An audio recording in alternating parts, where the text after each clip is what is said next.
Greetings, Wanderers, and welcome to part 2 of our coverage on Caves of Cud.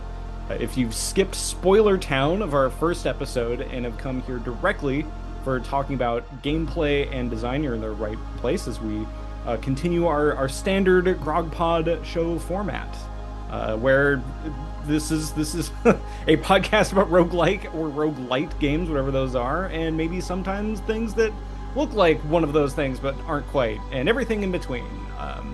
And where we talk about those kinds of games, and if they are good enough, they show they are rebuilt in a recoming nook at the end of the season for our recap tournament episode, the Omega Bowl. I am your healer, your coiled lamb, your ghost in Cerulean, host of the podcast, Scott Berger, and with me are my cultic co-hosts. Oh, incorrect. I'm merely a humble water vine farmer. It's Colin. And look, it is I, Andrew Harshman, aka Perfect Andrew Harshman. And we are once again joined by our very special guest who accompanied us on our journey through the soundtrack and story of our part 1. Who is joining us today? Howdy. I don't have a fancy intro.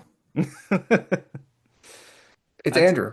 Or Aaron. Woo! It's big simple Aaron. We used some clone juice, and there you have it. Yes, indeed. You don't have a fancy introduction, but hey. No, it's just on the spot. I was trying to think you can't lay claim. You have too much respect. Elder of the village guiding us through our quests. Yeah, your generated towns tinkerer. There you go. Perfect. Brilliant. And thank goodness you're here.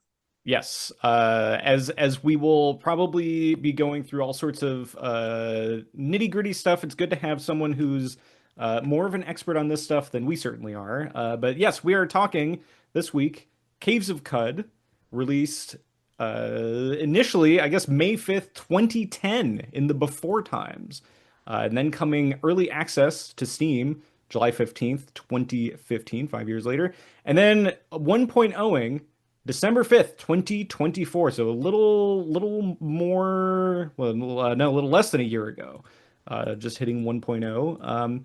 And currently you can find it mostly on PC, but I think as soon as this podcast comes out, so we want something people downloaded 6 months ago, be like, but it's on Switch now. It is coming to Nintendo Switch, and Andrew's eyebrows are flying off the top of his head, which we'll get to in a minute. But this Caves of Cud, developed and published by One Freehold Games, based out of South Bend, Indiana, and Berkeley, California, which for the most part, Aaron, feel free to correct me here, but I believe it was mostly just kind of two developers for ages, who were Jason Greenblatt, who's the lead writer of the game, and Brian Bucklew, who's the main dev of the game, with contributions with tile art from Sam Wilson and Craig Hamilton that we heard from our music composing that we got from last episode, as well as support from a whole bunch of other people throughout the years. But as far as I understand, it was mainly Jason and Brian for years doing this as a two-man project.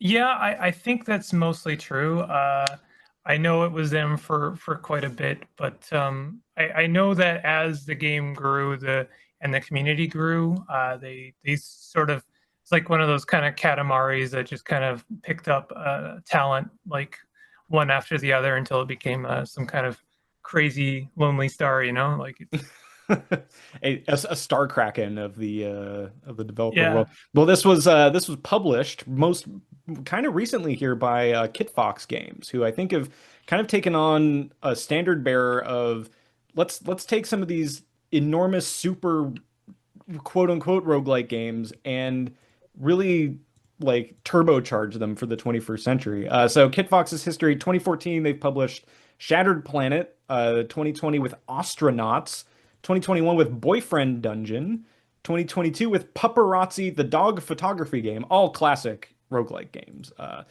But also in 2022, I can't even tell if you're joking. Definitely facetious. But in 2022 we got the biggie. Kit Fox landed and pushed out Dwarf Fortress, which I think helped to open the doors for them to get Caves of Cud and push that out the door.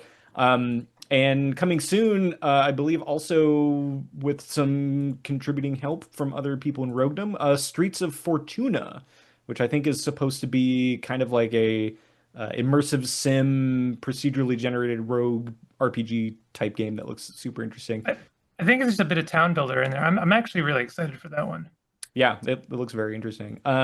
Caves of Cud uh, spawns in through the space-time vortices at the number 127th most popular roguelike game on Steam with 10,927 total reviews, which puts it by almost a country mile as the number one highest rated game that's tagged as a traditional roguelike on Steam, which is quite impressive. Your average player of Caves of Cud has 85 hours of gameplay in it. And at the time, I put 85 hours, Jesus, in the Google Doc, and I highlighted that. That's pretty high. It is pretty high, and I put that comment there back before I had 150 hours logged into it myself. There you go. Now you know better. But Aaron, you have come across a statue that has a one sentence description of what one does in Caves of Cud inscribed on it. What does it say? Well, now see what you did there is you never mind the sentence. It put it in the voice of Caves of Cud. It makes it about 1,000 times more difficult. But I would describe Caves of Cud as a open world RPG influenced by the likes of Gamma World and Morrowind and Ancient Domains of Mystery. It's about it. Flavor, it's mostly Gamma World and sci-fi fantasy. That's really putting it in a box, but I think it's a box most people would agree with.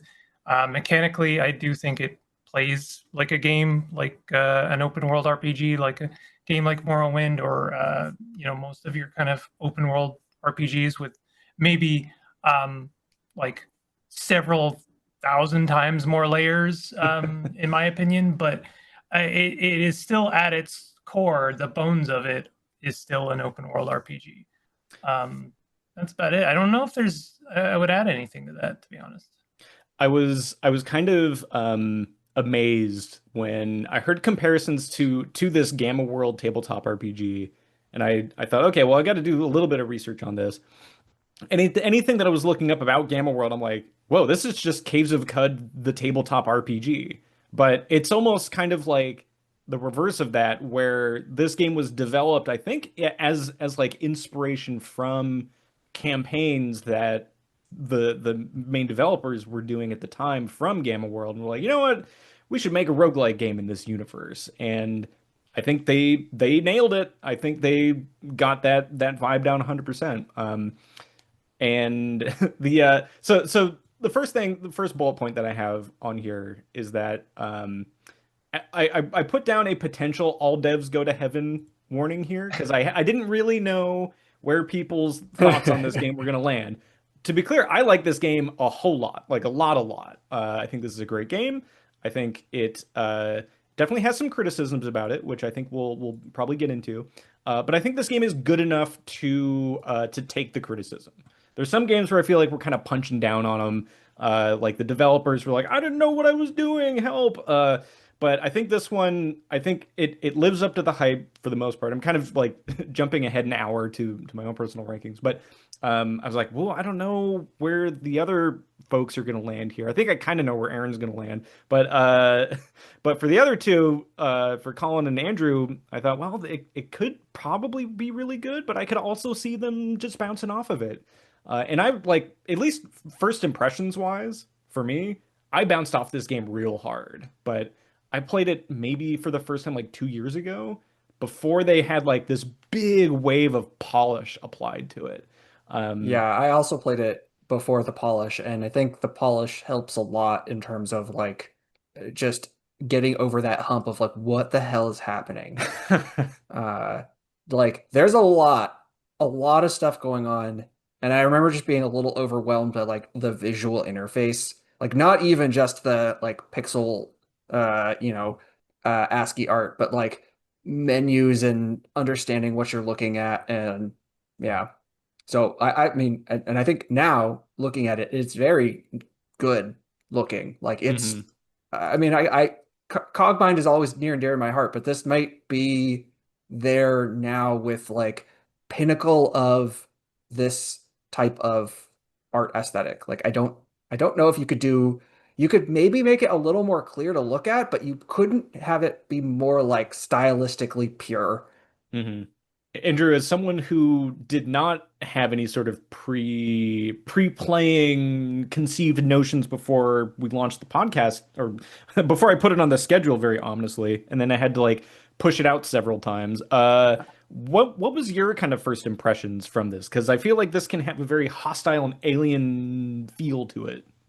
Well, my history, a quick refresher on my history with more traditional, mechanically speaking, but also traditional looking roguelike games, is from trying to find a game that was turn-based and could be played while I sat at an IT help desk, little bench, waiting for uh, working professionals to come up with a computer problem.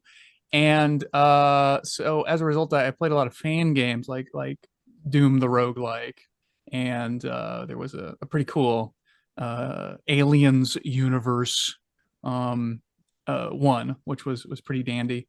And so like compared to those, this game is pretty accessible, I feel like, and has a lot of I think it's right out of my initial impression was like, well, this is surprisingly understandable.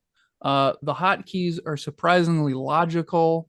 The controls in general, are pretty simple to take on and enjoy. And between the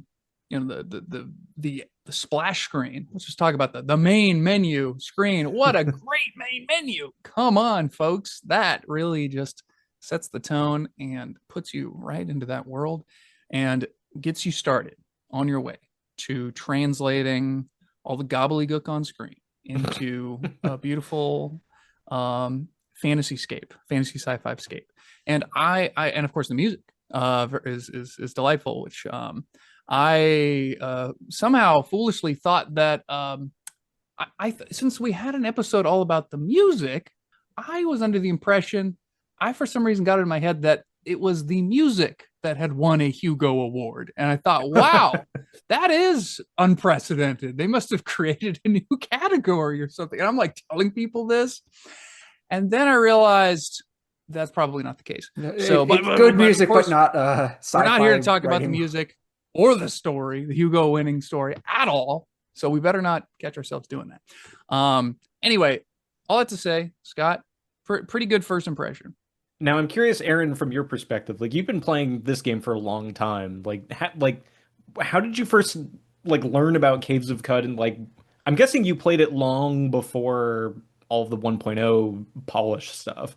Yeah, I mean, I played it closer to like 2019-ish.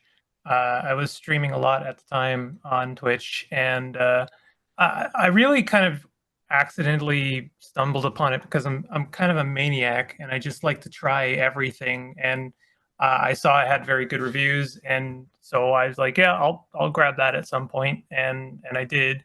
Um, and I don't think I would have stayed with it, to be honest. But as I said, I was streaming it, and I happened to have one of the devs in my chat, who is Narf, who works on a lot of the UI stuff, and not strictly speaking the UI stuff, more like the control management and like some of the back end stuff. But we've been good friends since, so they helped me figure out how to play the game and sort of shown a spotlight on why it was such a good game. And it took a while for it to kind of sink in, but I finally kind of understood, like, yeah, this is actually something really special. So I've been with it for only about 6 years, which is honestly, I don't think that much time in the grand scheme of things, like that long compared to how long it's been in development. But yeah, now it's like huge thing, honestly. In a way, like I think it's a big thing.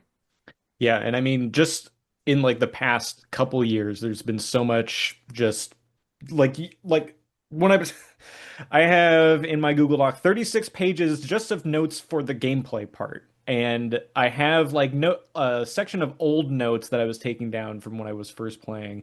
And I'm like, oh my God, like this game is just it feels so bamboozling. But this was even just like a couple years ago, and it feels like even just since then, there's been so much focus and like polish and like from the narrative stuff we didn't talk about anything past like the end part that we left off, but holy shit, like the end of stuff after that is like an absolute slam dunk, and I can totally see where all their time went. But like just I've put 150 hours, probably like 130 hours of that was just on the Steam Deck. And like the amount of polish that was gone had been put into just like the user interface on like a control pad system is just phenomenal. And it makes me almost kind of mad that other games like Cogmind uh or I guess like Jupiter Hell Classic just adopted control pad inputs that are really nice. But like it makes me kind of like irritated that like these older rogue games like let's say Tales of Maj'Al or you know hallowed be its name Cogmind uh has like there's more stuff that keeps getting added to it, and that's great, but like there's this accessibility and polish that I feel is like so important for this specific genre, where people will look at it and just be like, Atari graphics pass. But I feel like between UFO 50 and Caves of Cud are like two games that the Steam Deck has to absolutely be packaged with. Yeah, I mean, I think that a lot of that has to do like Cogmind is basically one and or two devs, right? It's like I can't remember. I'm not going to remember anyone's name ever, but I believe it's just like the one guy Uh-huh. working on it for like 15 years plus.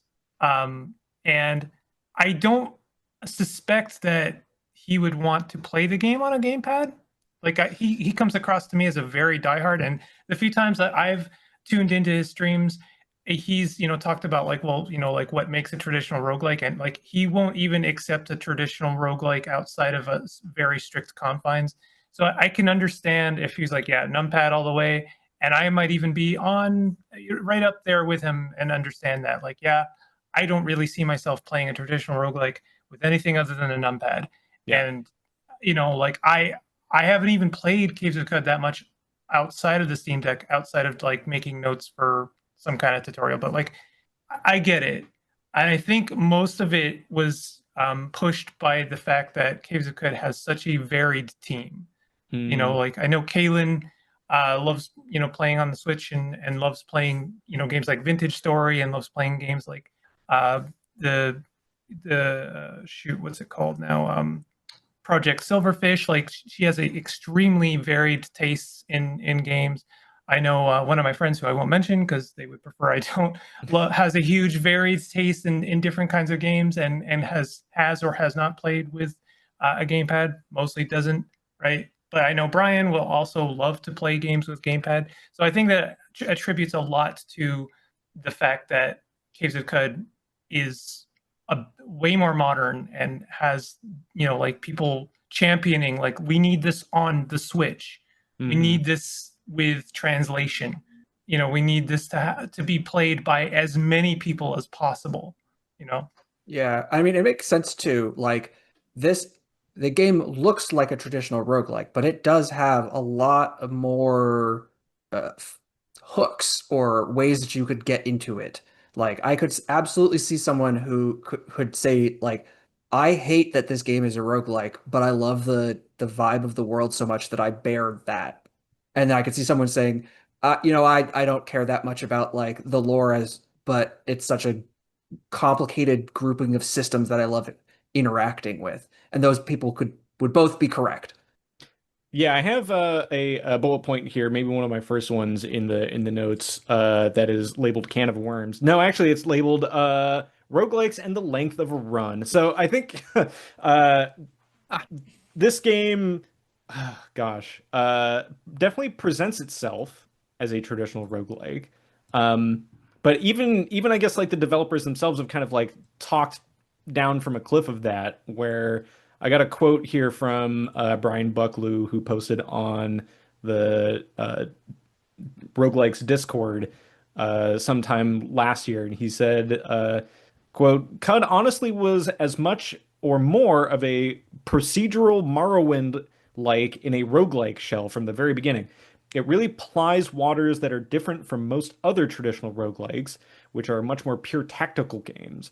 We'd probably have done this some things differently 17 years ago if we actually understood what we were making, as we do better now, instead of just winging it. But we're just kids flying on intuition. And hey, if we did stuff on purpose, it may have turned out worse. So shrug emoji, which I think is like um, kind of a perfectly succinct way of summing up kind of how this game is. Where like it is an open world RPG science fantasy Morrowind like and a traditional roguelike, and it couldn't like one piece couldn't exist without the other almost to like my own chagrin, where I don't even know how many pages in this doc that I have that are like it should be shorter, desk slam. But should it? Because like there's all the systems and stuff. So Well, Well, first of all, we got to establish who of us actually played it on roguelike permadeath mode. I did until Scott told me to stop doing that. Oh, I lost like 3 people. I'm like, how on earth are you supposed to play this game? there you go. Boom. Run based. Done. It's a traditional roguelike. Well, I also played it. And then I put like 25 hours into one single guy. So Wow, wow, wow. And well, I mean, I guess teach their own.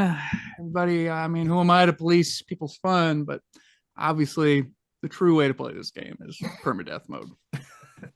Clearly. well, let's just say if I had to play on permadeath mode, my enjoyment of this game would be significantly less. Yeah. Well, I might argue that you would just be unworthy of that enjoyment. So I kid, of course. I kid, of course. Yeah, these runs are kind of long. I would maybe there's some kind of argument. I haven't thought too much about this, but as with most things on this show, that as you are learning the systems and the classes and the skills, that you're more likely to have a bunch of runs right up front as you kind of tinker around and play with different builds and the like. And the only reason I didn't restart my my longest lived character was because I was trying to get as far as I could in the game. But yeah, run length is probably a problem. Remind me, is run length even part of the Berlin definition? No, Oh, no. but I think that there's like a growing thing with traditional roguelike games that are just and this is one thing I think Cogmind does very well, where when stuff gets added to the game, it's not made longer. It's made wider. And so like when the length of a run more or less is kind of consistent, but your options that you have as you be like, "Oh, well what do I want to do on this floor? Do I want to like do option A or option B?" And like over time it becomes options C, D, and E, and like all those are different every time, and it's like something that you can almost kind of set your watch to. And I feel like the story for this game is great and well deserved for all of its accolades.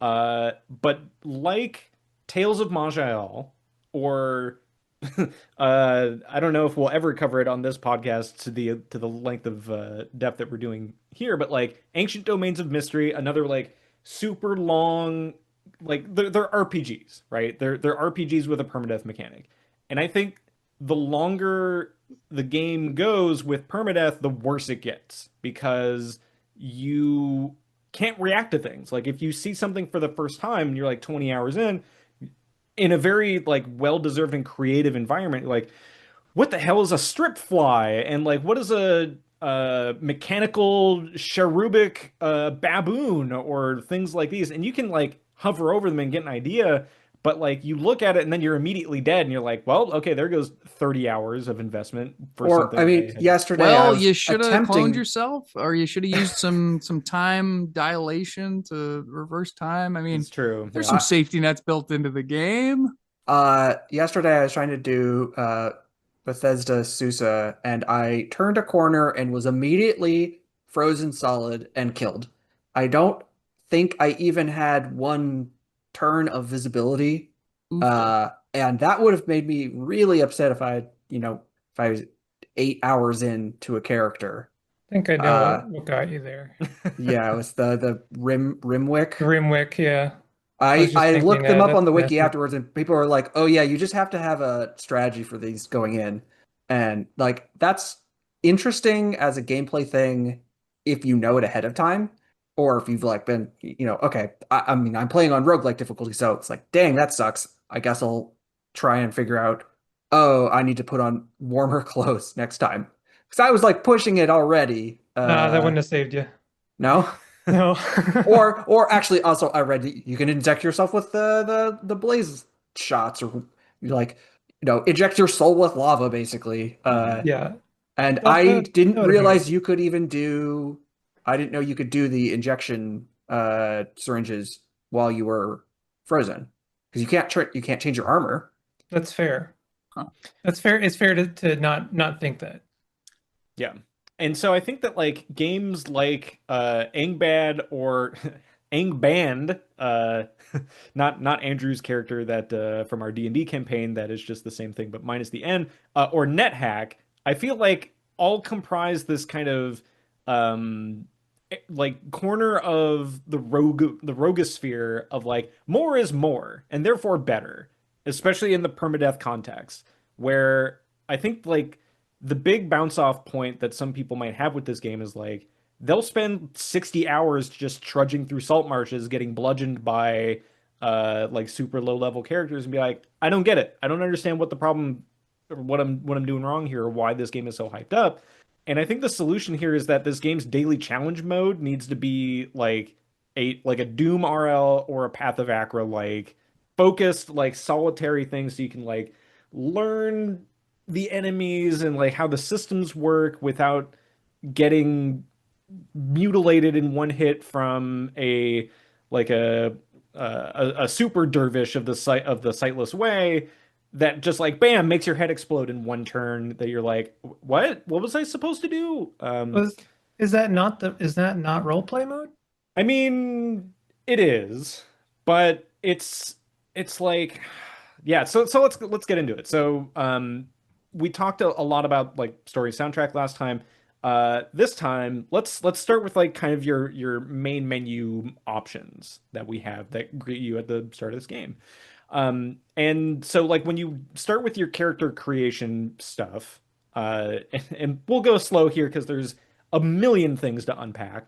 But you have three modes, right? You have your classic mode, which presents itself as like, at least to me, like this is how the game is saying this is the way the game is supposed to be played, and that is with permadeath. Um, you have role play mode, which says you can checkpoint at settlements, but you have to bring up a menu to specifically. I think you have to bring up a menu to specifically do that. I don't remember if it auto No, checkpoints. Does it auto just leaving checkpoint? a settlement is enough to set the checkpoint. Okay. Maybe I was just being doubly cautious of like gotta make sure the checkpoint's set. And then you have wander mode, which you still checkpoint at settlements. You don't get any XP for killing enemies, but you get more XP for discoveries and doing water rituals with NPCs. And basically every creature or faction in the game starts off neutral to you at the start. So you don't really have to worry about combat at all for most of the game. There's a daily mode, which is a random seed pulled from today's date, but it's effectively just your classic permadeath mode. And crucially, a tutorial, which is also classic mode that it boots you out into. But that was something that Aaron and I did for his channel for when 1.0 was coming out. We jumped through the tutorial, and I think the tutorial here is actually like pretty okay, but there's no hope of covering all of the stuff in this game with like a 20-minute tutorial. You can't do it. Like the first 5 hours of the game is the tutorial almost. And so like the tutorial does a good job of like, here's how to sort of parse information on the screen, here's how to interact with enemies, kind of thing. Um, but I do think that like the daily mode, I don't know, like if it was just like a more focused linear dungeon that didn't take me 24 hours to beat in a daily kind of fashion, but I could beat it in like an hour or two, maybe that would be So I only played the daily mode one time. Is it and immediately died. Is it the full game? Just yes. starting with a randomized character with weird stuff? Yes. Yep. Huh. Okay. But I guess That like seems like it Curious. would take a long time to beat the. I mean, if you're trying to You win a can't beat it in run, a day. This is a daily mode yeah. that cannot be done. It is a little tongue in cheek about it being a quote unquote daily mode, but I think the expectation is that because it's permadeath mode, you're not going to last a whole long period of time before you die. uh, And I believe crucially, when you die in daily mode, you have a Die in real score. life. Yeah, Oh, exactly. Yeah, a little girl with hair comes out of the Jopa recoiler at you. You get a score for the day, and it's logged on a leaderboard kind of deal. So that can be kind of fun to like compare your score against others, and you accumulate score from doing all the stuff in the game. But and I don't know, like I'm conflicted about this because it feels like it's just so ripe for like a Doom RL, Path of Acra, like quote unquote shorter coffee break mode. And on the flip side, like there's all of the world exploration and like other mechanics that we'll get into that really it makes this game what it is. And it's sort of like this push and pull that I have internally of like, well, I want the game to be shorter, but I don't want it to be shorter, and I want my cake and I want to eat it too, sort of thing. So I don't know, I'm kind of conflicted about it, but um, I do think for learning the game, playing on classic permadeath mode is absolutely not recommended. Maybe playing on role player wander first, just so that way you can kind of like not be bludgeoned to death by Snapjaws 5 minutes into the game, and you're like, okay, great. Um, but character creation, we have quite a lot of options, you and have mutants and robot mutants. That's all there is. It's not that. It's that's all. It's you got your mutants and your cyborgs. I guess it's one of those things that you can make it as complicated as you really want it to be. Um, yeah, there's mutated humans and true kin who uh the mutated humans, yeah, you have access to mutations, your starting attributes are kind of meh, and you start, I think as we kind of found out from the story, with minus 600 reputation with the Putus Templar, um, versus true kin who I guess we didn't really talk about this in the story much, but the true kin are, I guess, supposed to be descendants from the eaters, the prehistoric pre-apocalyptic civilization. So they have access to cybernetics, higher starting attributes. You get more skill points per level, more resistances. You can rebuke robots to start with, and those kinds of things. And each one of these has different presets associated with them, that range from minotaurs that can shoot freeze rays, or the one that I did my winning run with was a gunwing, who's a birdman, gunslinging, wide brim hat wearing, duster, rockin', cool dude. And then the Truekin, you have a gardener, you have melee fighters with carbide hand bones. You got Uh, my class that I'm doing, which is Synergy Warrior. What is the actual title? Like Scissor Warrior or I something? love Virginia? synergies here on the Grog Pod.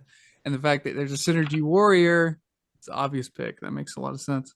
Exactly. Yes. Looking here. Which is really just a guy with a sword and a guy with another sword. Or really it could be just two combinations of any melee weapons. Sizagreer. Yeah, I don't actually. Yeah, it even having looking at it, I'm not sure how you say it. Sorry, Syzygier. I don't know. Yeah, It actually might be there's a Gyrier. Gyrier. I don't know. there's a It's lot of Z's that's a and tricky Y's one. and It's S's in even for there. CUD standards. That one's a tricky one. Yeah, which I mean the just the weirdness of the name definitely drew me to that uh Oh, and they as a start class. with they start with more crucially wilderness lower jungles. That's you have no idea how good that is. Yeah, for jungles specifically. Yeah, so mutants have callings. They have mutations. You go through and set like your attribute numbers and things like that. Callings, I guess, are kind of like your initial sort of class. So if you pick the nomad calling, you'll get a cool looking character sprite that's different than the other ones. Well, I mean, It's they your all have, background. yeah, yeah, yeah. And they all have like different starting equipment, different starting skills, which we'll get into in a minute. Um, and maybe like different pluses or minuses to your kind of starting attributes. And mutation or mutants crucially come with this mile-long list of mutations that you can pick from, which uh, in classic sort of tabletop RPG fashion, well, I guess maybe not even. I'm like I was thinking back to like to D&D a little bit, but like this just lays everything out on the table and is like, you know what? You want freeze ray at level 1? Go for it. You want thick fur or hooks for feet? By all means. You want unstable genome? There it is. Uh, you Extra want to arms. extra arms, night vision, even some like I think some particularly OP ones like phasing, bam, level 1. You can just walk through walls, which can be quite nice. So it probably pays to if you're going through, just take a look at some of these and be like, oh, I wonder what regeneration does, or why would I want to pick slime glands or quills? There's all sorts of wacky fun stuff on here. I kind of wish that there were more. So and so there's positive ones like the ones I've just mentioned, except hooks for feet. But there's also physical defects, like cold-blooded or myopic, or Colin, what was the one that you were talking about with socially repugnant? I Yeah, think was yeah. one of them. Uh, Which is that's the one where you like talk about like instead of the beautiful water ritual, you like want to swap spit or something crazy. Which I mean um, that's good flavor right there. yeah, but these give I'll you say. those have negative cost associated with them. So if you take a few defects, that allows you to get a few more extra mutations going as well. And So that's like there's a great classic thing that we see in a lot of TTRPGs. I mean, except for D&D. Um, but who cares about that game? And so that's like nice to see. Now, honestly, I got some gripes about these mutations. Go into this game and it's got a heavy rap. It's like, yo, you can do like you can do all this crazy stuff, like wild things going on in this game. And so I'm like, all right, well, I'm making a gunslinger. What mutations do I want? Well, obviously, I want extra arms so I can hold extra guns. Mm, FPS meathead's dream. Can't do that. Not allowed. I'm like, okay, well, that's unfortunate. I can't really edit undo that mutation. Although I think probably in the later game you could probably futz around with it. Anyway, well, and Andrew. then Crucially, it says multiple arms, not multiple arms with hands to hold guns. that's a great point. But you but can they wield can't extra hold blades, melee. so I feel like if you can hold a sword, you can hold a gun. So that was kind of disappointing. And then like I also picked Carapace. I'm like, well, great. I'm a gunslinger. I want to be impervious to bullets. I need a Carapace. And the Carapace does give you like an armor rating bonus, but it's active ability where you like harden your shell. Like you'd think that maybe that would remain hardened as long as you're standing still and like shooting your guns. Wrong. As it's like as soon as the action round like completes, you are basically I'm stuck as a metapod from Pokemon, where I just use harden over and over again, but I can't actually attack. So it's like, man, that's kind of a I mean, bummer. you're Those are basically a turtle man pulling your head into your shell. sure, I suppose. But then You do call get the ability that. So you- I don't know. I guess I just had some bad luck with the character creation. I'm like, oh, cool, these will synergize. Actually, not really at all. If I can just address you Right now, didn't my just understanding, have real quick, my understanding is yeah that I yeah could use like mind powers while staying still and shooting mind beams. But I've already True. wasted all this money, all this investment on agility and gunslinging, and so anyway, yeah. Please, how do I fix my build? Big simple. you didn't just have bad luck. You actually ran into one of the most like long-standing complaints Oh, from people is that you oh, can't hold multiple guns with multiple arms. In fact, there is a mod I believe that addresses mm, that, and I also think that it's something that may or may not be addressed in the future. I can't remember, but it is one of those interesting. things. Believe me, if you have a complaint about the way something works in CUD, I Yeah, guarantee you that either the devs have considered it and like gone a specific way with it because they tried it and they it's either too powerful or they got to roll it back, or sure. someone on the Discord has complained about at nausea. So you're not alone with the guns thing, and in fact That I think is I've even tried it myself and was disappointed at the results. that's encouraging to hear. Now, there's hope. My understanding is that if you make a true kin, there is like some way to like embed like turrets into your shoulders or something. So like that kind of achieves the same thing. But I guess this got me on my longest playthrough, which is still active. My gunslinger still alive. His little frog, familiar, not so alive. Got trodden to death by a horse, by an Equimax, the scariest monsters in the game for my playthrough. And poor little TYY had not a chance, unfortunately, because I thought if I teleported away, maybe he'd come with me. He did not, Oh and he got no. squashed. But don't worry, I came back in proper gunslinger fashion, and I got my revenge for my little frog buddy. Anyway, but it's yeah, it's so yeah, the main big long playthrough that I had like got off to a bad start where I'm just like, oh, like I made two choices that felt pretty logical for these cool abilities, like more guns with more hands, and I'll have like higher armor all the time, which will be fine because I'll be shooting from afar. Great. And like neither of those played out, and so that was kind of a bummer and like set like kind of a bad tone. But then the rest of the play experience, the rest of the round was so enjoyable that it kind of it was less of an issue. And that's, I guess, I don't know, speaks to the fact why I think that maybe the game is the game encourages experimenting with builds. This is a bad example of it, but like there's a lot to play with, and it's understandable. It's such a big game that not everything is going to work exactly how me playing the game is how I'm imagining these various mechanics are going to work. Yeah, Yeah, and it's unfortunate you can't make like 50 mutations and have them all synergize in like interesting ways.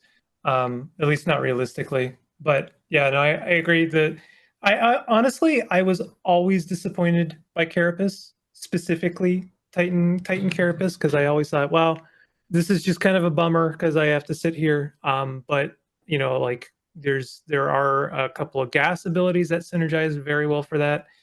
And also, as you mentioned, the mental mutations pair Right. very nicely with Carapace. And also, the most broken thing about Carapace is that you can, as you level it up, it just keeps improving your AV, where Mhm. you can surpass any armor in the game at a Wow. certain point with it, Holy moly. Huh. to the point where you can just, as you say, just bounce bullets and Becomes more deflect carapace than whatever. man. Yeah, I like no- I like you'll the never sound of become that. in like invincible. There's always something that will kill you, but it is one of the best mutations for like I want to just be the tank and eat. Good to know. Good to know. And again, it was good. I felt at first I felt like, oh geez, this is a worthless build. I'm gonna have to start over. But it there were certain benefits like it just adding to my AV overall, my armor. So I appreciated that it wasn't such a brutal character creation experience. I hadn't Traveler the RPG style died in character creation. Like I was able to keep playing and have a semi-successful run. But hey, I've kind of derailed this a little bit. The point is there's a lot of things in this character creation, a lot of stuff you haven't seen other places. Some you have seen before, but like good inspiration pulled in. What are some favorite mutations and favorite cybernetics that we like? Yeah, so mutations, there's physical mutations, there's mental mutations, which I'll kind of maybe touch on a few here that I think are kind of interesting. Temporal fugue. You quickly pass back and forth through time, creating multiple copies of yourself. Super broken. Teleport other. You teleport an adjacent creature to a nearby random location. Space-time vortex. You sunder space-time, sending things nearby careening through a tear in the cosmic fabric. Force bubble. You generate a force field around your person. Just like crazy stuff just from like the mental side of it. Yeah, physical side, there's also like poison stingers. Like it almost kind of feels like at the end of the game with a mutant build, you have some kind of like Cronenberg nightmare, like running around with like multiple legs, wings, beaks, freezing rays, electromagnetic pulses. Yeah, I don't know. The very first guy that I made was 4 arms, beak, some sort of weird crest, and amnesia, I think. Maybe something else. Maybe Ironically, you can't quite double remember. muscles too. And he's just running around, punching things real hard, and axing them. And it was good fun until I died. That's a bummer. And I feel like, or yeah, I guess, Aaron, do you have any like notable call out mutations? My boring answer for favorite mutation is multiple legs. Because even like 3 levels in multiple legs makes you just it's just a free win. Like you can basically walk away from everything. Like anything that can possibly, like at least in the early game, anything that can really hurt you, you just walk away. You just walk away and like, shoot them to death or melt them or whatever you need to do. But honestly, for utility, I think electrical generation is easily one of the best mutations in the game. Oh, interesting. Now, can you use your electricity in place of like power cells? Yes. So there's a blueprint that lets you modify basically anything that needs power to then called jacked, that then couples with your electro generation. Hell yeah. And at that point you just like, okay, I'm like trying to find a really juicy gun that requires juice, and then you just melt the world. It's great. I love it. And you're flying around on your 6 legs. Nobody can catch you. Yep. And no, it's great fun. Perpetual motion, infinite power generating machine. What a deal. I think the actual best one is night vision. Night vision is actually pretty good. Playing without night vision is really rough because you have to like have a torch or the helmet thing. It's only rough in the early game though. Yeah, but I played a lot of the early game. That's fair. No, I know that life. That is very fair. You spend a lot of time not seeing night vision's gonna be up there. And also the mutation night vision, I think, is better than any in-game like mechanical night vision, as I understand. I'm always a little shaky on that one. Yeah, and I think that like that's one of those little subtle things in this game that feels kind of annoying at first, but like the more that I kind of sat with it, I'm like, oh, actually that's kind of an interesting way to do it, because like your equipment slots, you have like a thing that you can put in your left hand and your right hand, and you can wear stuff on your arms and all that, but you're most of the time kind of forced to use one of your hand slots to carry a torch. Otherwise you're not going to be able to see anything at night, and you're not going to be able to see anything if you go underground at all, which is a lot of the game. Yeah, well, the name sort of has a clever hint to the fact that you might be in subterranean zones. And in fact, I appreciate that if you choose the canonical like starting location, the village of Jopa, one of the very first dialogue options is where can I find a cave? And it's like, hell yeah, this game is delivering on the title, and we love to see that. Yeah, we got Now, fortunately, because I had so many arms, the torch thing was less of an issue. So I guess I did get that benefit. That's true, yeah. Oh, interesting. But yeah, like in the early game, you know, you're using some sort of light generation thing until you can eventually come across a glow sphere, which is like, I think it's kind of like the devs sort of like nodding of like, yeah, okay, we're not going to torture you with this mechanic forever. We'll let you like have a little floating light source next to you. Sure, like a little Ioun stone that's projecting light. Sure. Also, I'm sure some TCRPG inspiration there. Because otherwise you could just be dual wielding whatever and just be melting everything in the early game, which I can kind of see the sort of balance there, which is I can guarantee you that if you're dual wielding, you are still not melting everything in the early game. True. Let's see. We got cybernetics for the Truekin, where I didn't really play around with these a whole lot. I didn't think these were as interesting as the mutations for me. I tried playing as a carbide hand bone punch man, and for whatever reason, it just didn't seem as crazy and silly as like getting all these wild mutations going. Because if you pick Truekin, you are effectively locked out of that whole mutation side of the equation. Like, you're not going to be getting. That's not necessarily true. With like 5 asterisks, because you can. Yeah, for sure. But you're more locked out as a mutant from the cybernetics. True. Yeah. Is there a way to get cybernetics at all as a mutant? No. Okay. Well, you can pick them up. You can't use them, but you can sell them. So yeah, they're trade fodder as a mutant, but trade fodder, trading. You can trade all these dope ass titanium pecs and like big shoulder mounted predator cannons and I don't know. You got bionic livers. You can sell them, of course, for water critically. Yes, great deal. Yeah, the economy will come to here in a hot second, but now correct me. So as a very inexperienced spelunker into the caves of Cud, it kind of feels a little bit like, I mean, obviously there are like mechanical differences between like, hey, the mutations do XYZ thing, and each specific mutation has a different effect than the cybernetics. But like the choice at the beginning of the game when you're creating a character between cybernetics and mutations in a lot of ways feels like just sort of a difference in flavor. Like what are the true gameplay implications and differences between those experiences? It's a completely different play style at IMO. Okay. Because with mutations, you're playing almost okay, let me put it this way. They're both forms of gacha.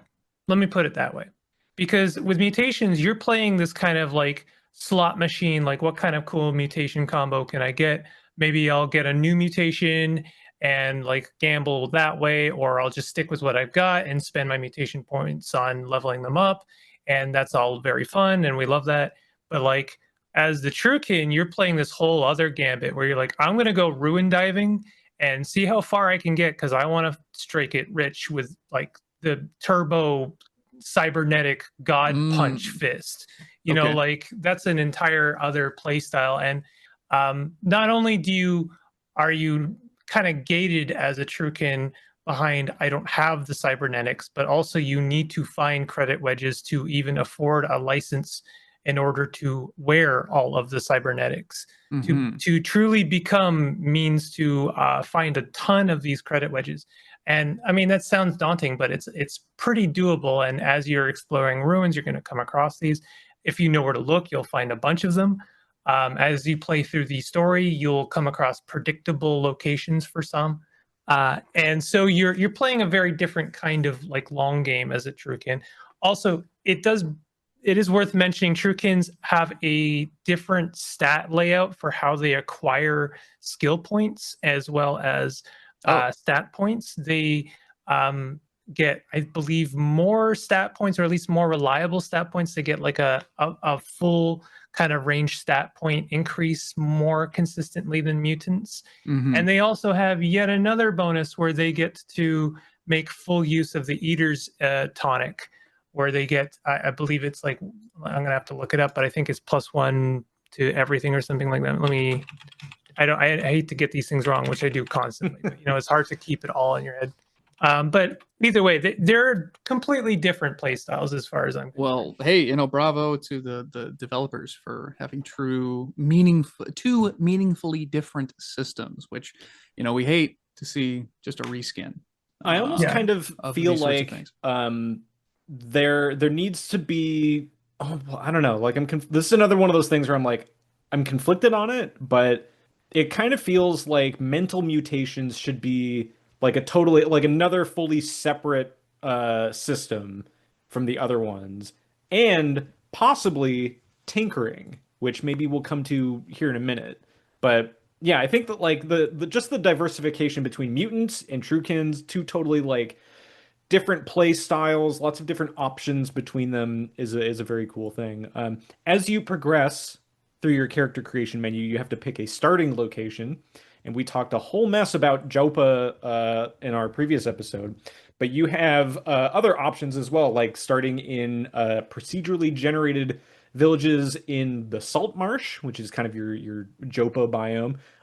You can pick a salt dune village, a desert canyon village, or a hill village, and these all have different kind of things that sort of sound like useless or innocuous at first, but you're actually like, actually, maybe I do want to pick that as you learn more of these systems. Where like Salt Marsh, that will teach you harvestry as a skill to start.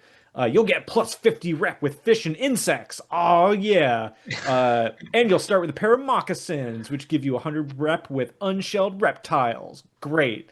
I mean, literally is great though. It means the crocodiles don't hunt you. I was gonna say, you want a solution for the Rimwick, bud? You get yourself some crocossins. Mm-hmm. Oh, It's that reputation that you really need. Yeah. Oh. Salt dunes, they will teach you the skill fasting way, which lets you be a little bit more economic with your water intake. You start with +100 rep to reptiles, I think.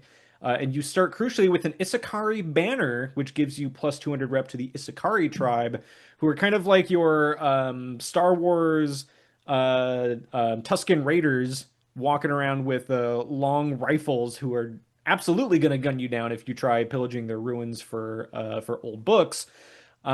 Desert Canyon will teach you wayfaring, which is really good to start, which I think we'll also touch on in a minute.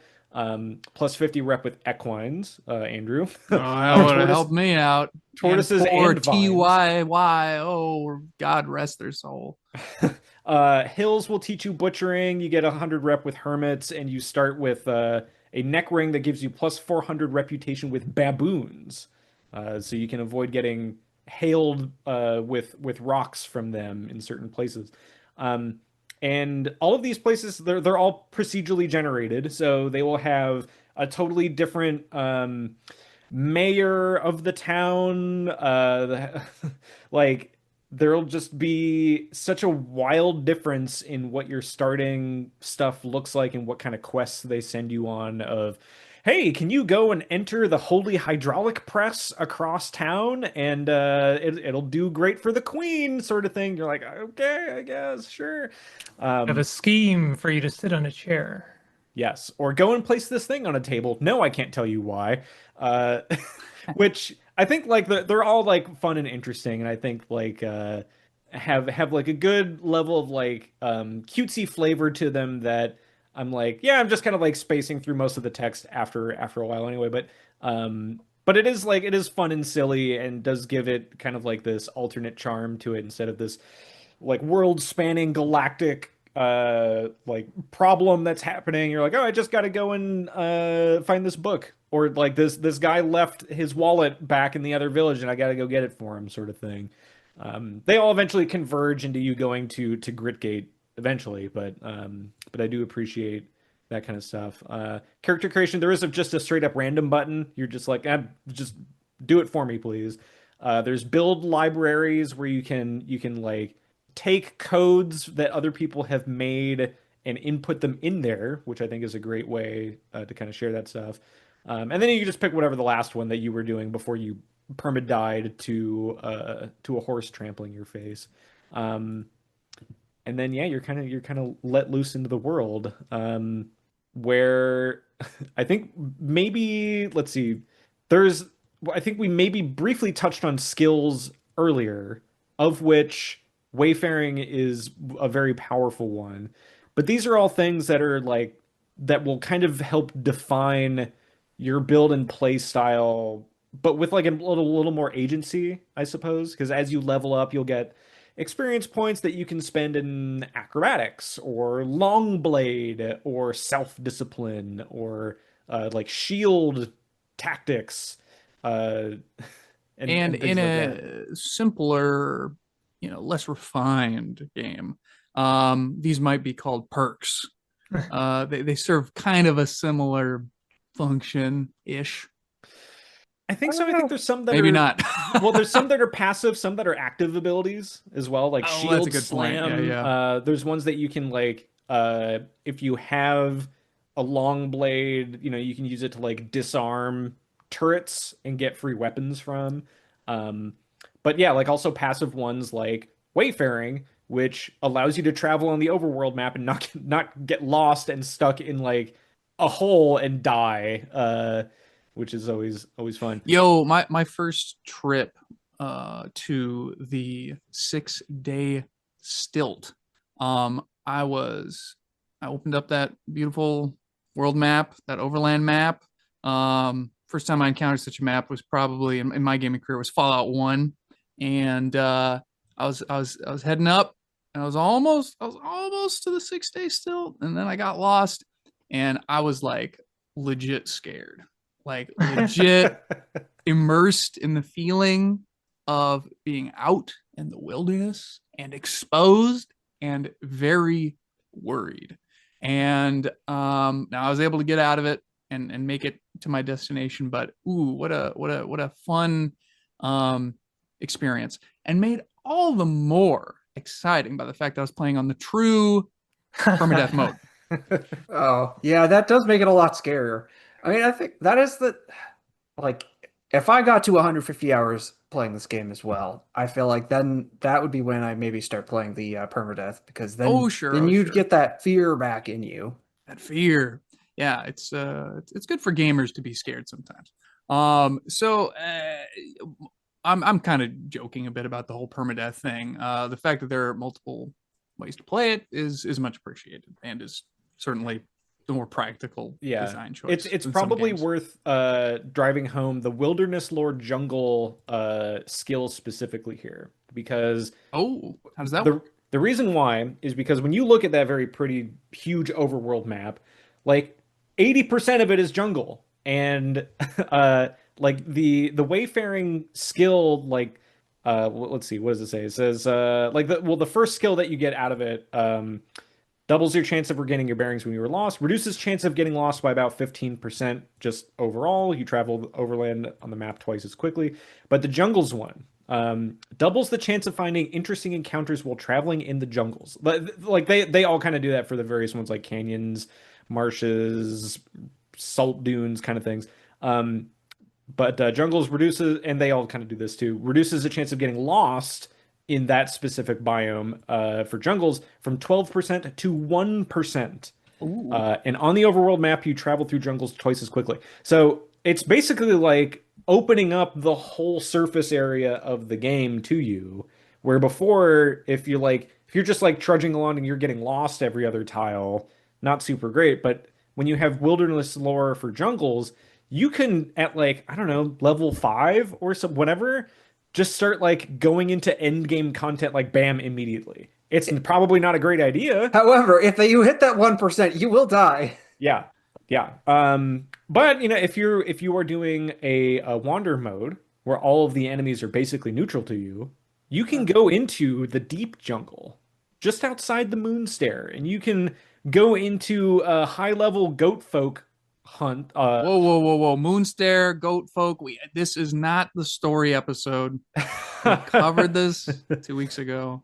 Please, Well, it's restrain part of yourself. it's part of the crucial gameplay of going and stealing loot from goat people and then selling it at a high price or using it to bludgeon monsters in Oh, lower Scott, level. everyone knows the easy strat. The best strat is go through a random quantum portal that takes you to the moon stairs, and then you scoop up all the warm static, and then you Jopo recall and sell it for massive profit.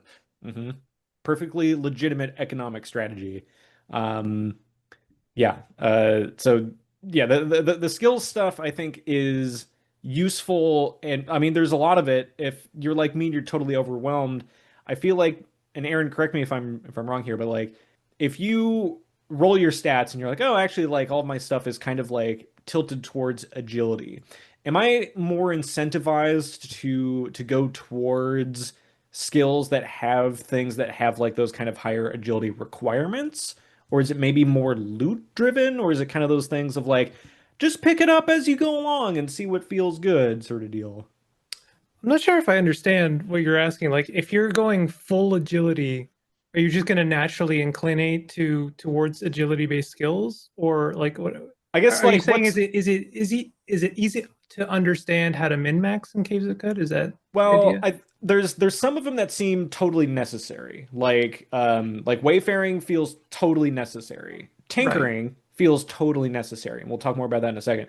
The other ones are maybe more kind of like build dependent. Like I don't think I would go for the shield skill tree if I didn't have shields for Right. like an actual shield that I was wielding, for example. So like when you're going through a run, like what kind of drives what skills you pick outside of the ones that feel like these feel like I need to pick them every time. Right, like I have a long sword based build, so I have to pick all the long sword stuff.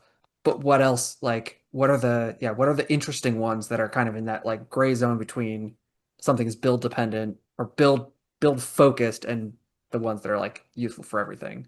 Yeah, this is one of those things that's like I can't estimate how long it would take someone to sort of fully understand that skill tree, because it is one of those things that you can't, no one person's going to look through that whole thing and understand what it all means. I definitely think you would gravitate towards the ones that you can actually take. And the nice thing honestly is that, as you've already kind of illustrated, they have titles. And yeah, if you have a shield, you're probably going to look at the ones with the shield.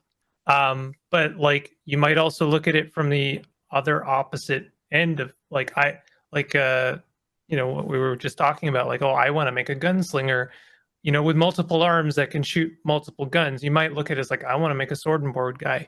And so I'm going to look at the skills that let me use my sword and board. I think tactics is one of those things that a lot of people might miss, but is actually one of the most crucial skill trees in the game. You might overlook things like first aid because it's very I like, from a gamer brain perspective, I could consider first aid to be very boring, but like I know firsthand how important that skill chunk is. And like wayfaring is another one. It's like you could miss it.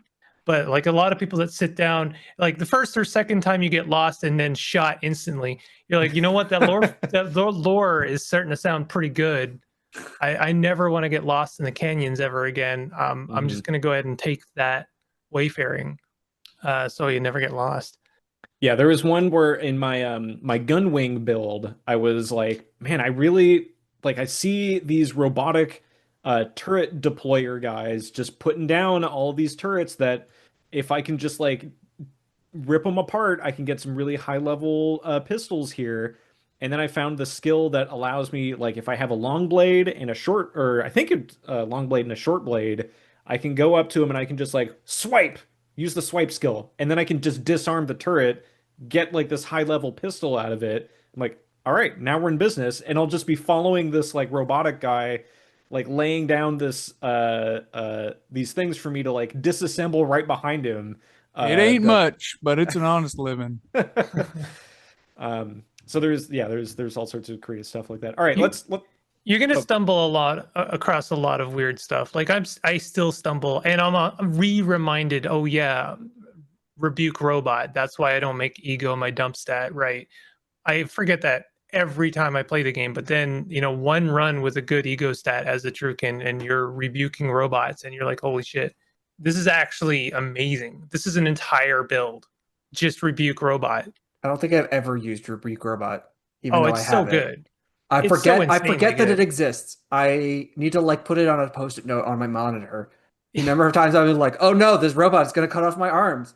And It's then I when forget. you first run where you actually start to make use of it, it's like, oh my God, game That's changer. another great example of how Caves of Cud, takes things from RPG history, like Rebuke Undead, of course, comes to mind, and employs it in an interesting, cool, good way.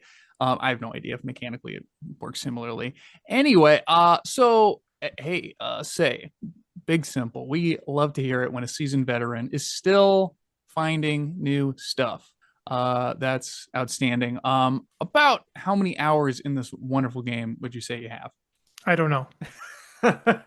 I don't know because I discovered maybe 3 or 4 years ago, maybe 3 years ago, Brian himself told me, hey, if you want to continue playing a run so that our updates don't keep breaking your saves, you can just like copy the folder in your Steam apps and then just continue playing from the EXE. And I was like, that's amazing. I never have to, like, I'll never have a game like a save break ever again. Unfortunately, Steam does not track those hours. So it could be in the thousands, but Nope. Steam says 681.5. Okay. Nice. Excellent. He's Now, taken the amnesia Yeah. mutation, which means he cannot remember how many hours he's played. now, in those thousands of hours of gameplay, how many times did you not take the tinkering skill? That's a really good question, actually. Probably the first 2 or 3 runs. It would have been like my first really successful run would have been probably the first time I took tinkering. And then like Caves of Cud was one of those games where like every time I played it and I got a little bit farther, I felt a bit more confident to, chew on some of its more granular systems. And tinkering was one of those. I was like, I know I'm going to enjoy this. I know it's gold. There's gold in their systems, but like I definitely need to sit down and really figure it out. Compute on the local lattice is another one. Still to this day, I'm like, oh, that's scary. That's spooky stuff right there. Compute But like on the local ladder. That's what our co-host Will is up to right now. Yes, as Will an indie right now is dev, trapped in a Putus Templar slave pit. working away on his game. Yeah. Yeah, no, Interesting. What sort of things can you do with that? compute on the local lattice. Yeah. It's like kind of like the second layer of cybernetics in a way. Cool. It's like when you get compute on the I don't think you need to be a Trukin. It's like you have I'm gonna have to look it up, but basically you have certain things that compute on the local lattice, and then you have certain items that power on the local lattice. And if you power them enough, then they have their own variables that increase. And so powered or things that compute on the local lattice will just like become insanely powerful. All right. You can overclock your cybernetics. Yeah, exactly. That is actually probably exactly what it's kind of riffing off of. Is you basically have tools that you can overclock. Dope. How long did I play Caves of Cud without taking tinkering? Probably 200 or 300 hours. I'll be honest. Without taking tinkering. Yeah. If you're doing a run now, what percentage of the time would you take tinkering? Is it 100%? Every time. Oh no, Okay. there isn't a single run I wouldn't take tinkering. Yeah, I mean, it took me a while to get to tinkering. I was like one intelligence short, and I was like, there's so many unidentified things that I want to like do. I want to build these schematics, and then I got it, and I was like, feels so much better. Yeah. I can't make intelligence a dump stat for exactly that reason, but I feel bad every time I make a character like, oh, oops. I guess I'm not getting tinkering for like 5 to 10 levels. To expand, tinkering is a skill that you can take. It says you are skilled at examining, building, and repairing and modding artifacts. And there's a bunch of things in here, but I think we're mostly talking about the Tinker 1 and possibly Tinker 2 skill, that basically allow you to it's the crafting system in Caves of Yeah. Cut. And this is a thing where you can build things, you can mod things with bits. And bits are stuff that, like, if you come across something that just looks like, oh, this is a corroded motherboard and it has these jumbled colored letters next to it. And you're like, okay, I don't know what this does. Where's my stuff to punch? You're missing out on a literal gold mine, because these are things that you can disassemble into these colored letters that then become the ingredients that you use for building stuff. So, like, building salve injectors to as like med kits, like HP med kits, effectively. Blaze injectors to set your, well, increase your temperature, make you immune to freezing, and if you take too many, set yourself on fire. Um, you can build through bits. You can, if you find schematics, you can build sniper rifles. You can build missile launchers. You can build grenades of all sorts of flavors and shapes. And Um, interestingly, their recipes are semi-randomized. So, you can disassemble these things for bits. So you bits A, B, C, and D are like somewhat randomized in like what they are. So like my chem cells are A and B, but Scott's chem cells might be C and D. And so you're like, oh, I can disassemble this to make this other thing. But which means you basically can't metagame. it makes metagaming a little bit harder. A little bit harder. And I only just got tinkering by way of like bribing the mechanimists and giving them water and like sitting around and, I don't know, smoking a bowl with them or something, or whatever you do during the water ritual. I assume it's a water pipe of some kind, but shooting the shit with them and getting, oh yeah, teach me that tinkering thing. Anyway, so I don't fully understand the system, but I believe the start of it is that you have to find an item first, and then you have to like examine it and learn, and that's how you learn to build, recreate it. Is that correct? No. Basically, any technology in Caves of Cut is alien to you at first. So your intelligence is the gatekeeper through which you can better understand how a piece of technology actually works. But tinkering has very little to do with that. And tinkering will help you understand how to eventually break it apart and actually work with it. There is a skill in tinkering called disassemble, which will give you the bits. But then there is reverse engineer, that when you disassemble a piece of technology, you have a very small, well, not small, 25% chance, not that small, to figure out how to build that item. And in fact, I'm reading the wiki here just to be transparent, but you also have a 15% chance to learn the mod. Yeah, so like that's pretty good. Not the majority of how I get those, learn those things, but yeah, like learning what the object is doesn't really have much to do with the tinkering part. You also don't get to see the bits of an item until you have tinkering. It's worth mentioning. Every tech piece that you have is just a grenade, or it's a whatever freeze grenade, but you don't actually get to know what kind of bits you have until, I think it's even until you get disassembled. And if you don't hit that 25%, like learn how to build it, how do you get schematics and blueprints to learn You buy them. The recipe? Yeah, buy them. All Yeah, right, buy 'em. with your There's water some course. NPCs that I think in Gritgate definitely have like piles of schematics, depending on the merchants that you will roll for your 6 day still economy. You could have like a whole bunch of people there selling schematics. You can also get it from I think it's a mental mutation called psychometry, that you can either take the mutation that you can then just use an activated ability on an item to learn how its history was, so you can basically reverse engineer it. Or you can go up to the town of Ezra and find a clay oven there and eat some, goat and sweet leaf recipe Yeah. from them to get that as like a temporary ability.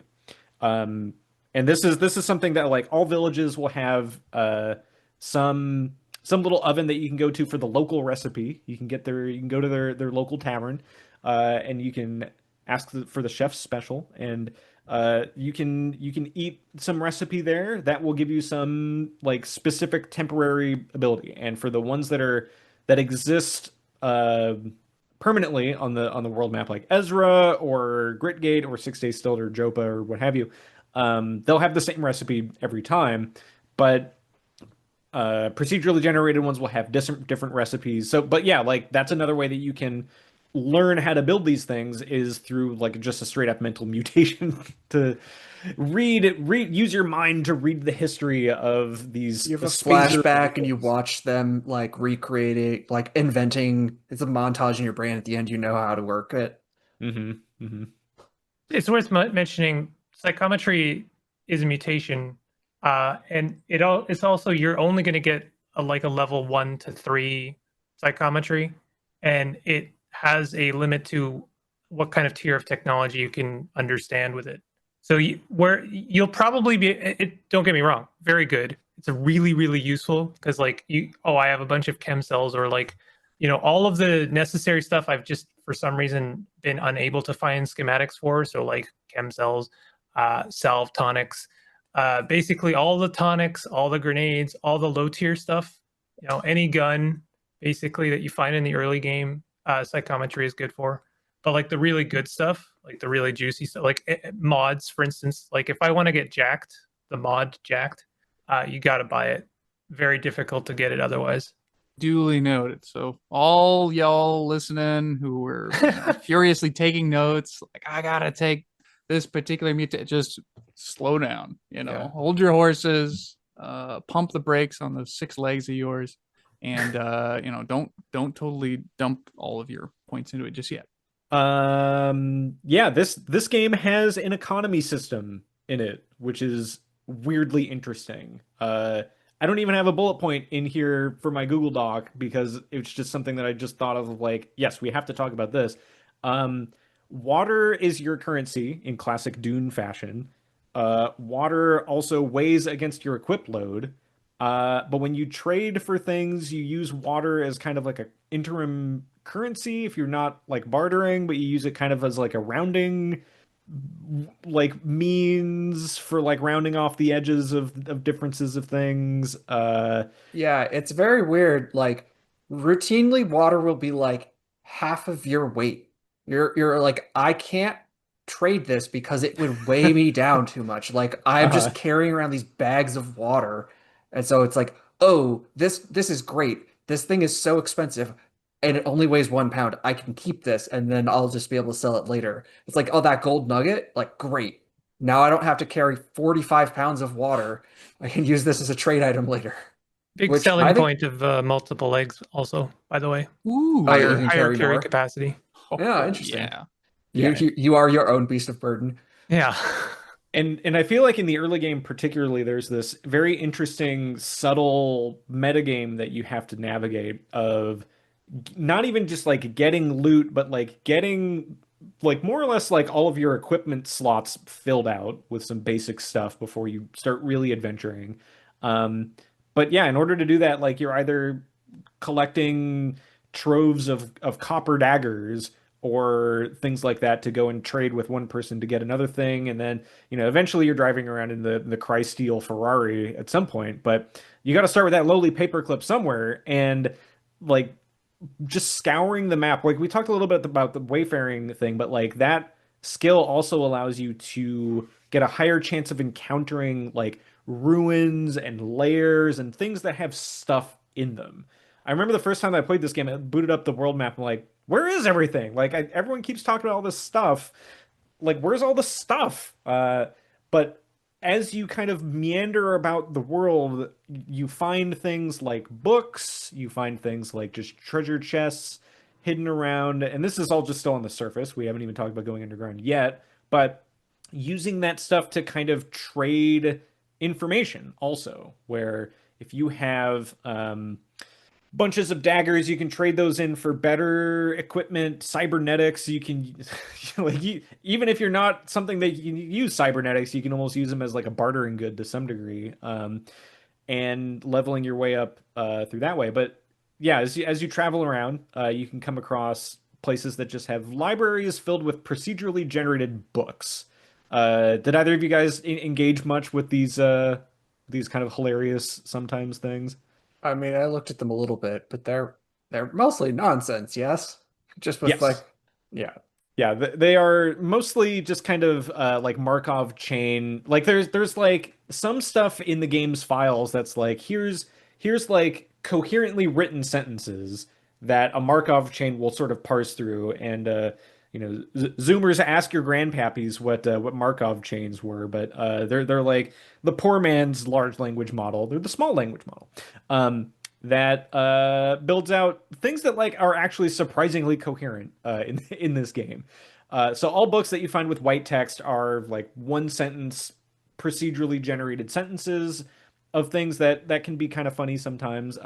There are things that are also like yellow books that are just straight up like written by the developers of the game, and those things can range from like a couple pages to like I don't know, like 20 pages, like like straight up short stories that you can find in this And game. each one of these stories was awarded an individual Hugo Award. Yes, yes. Such an achievement. What a deal.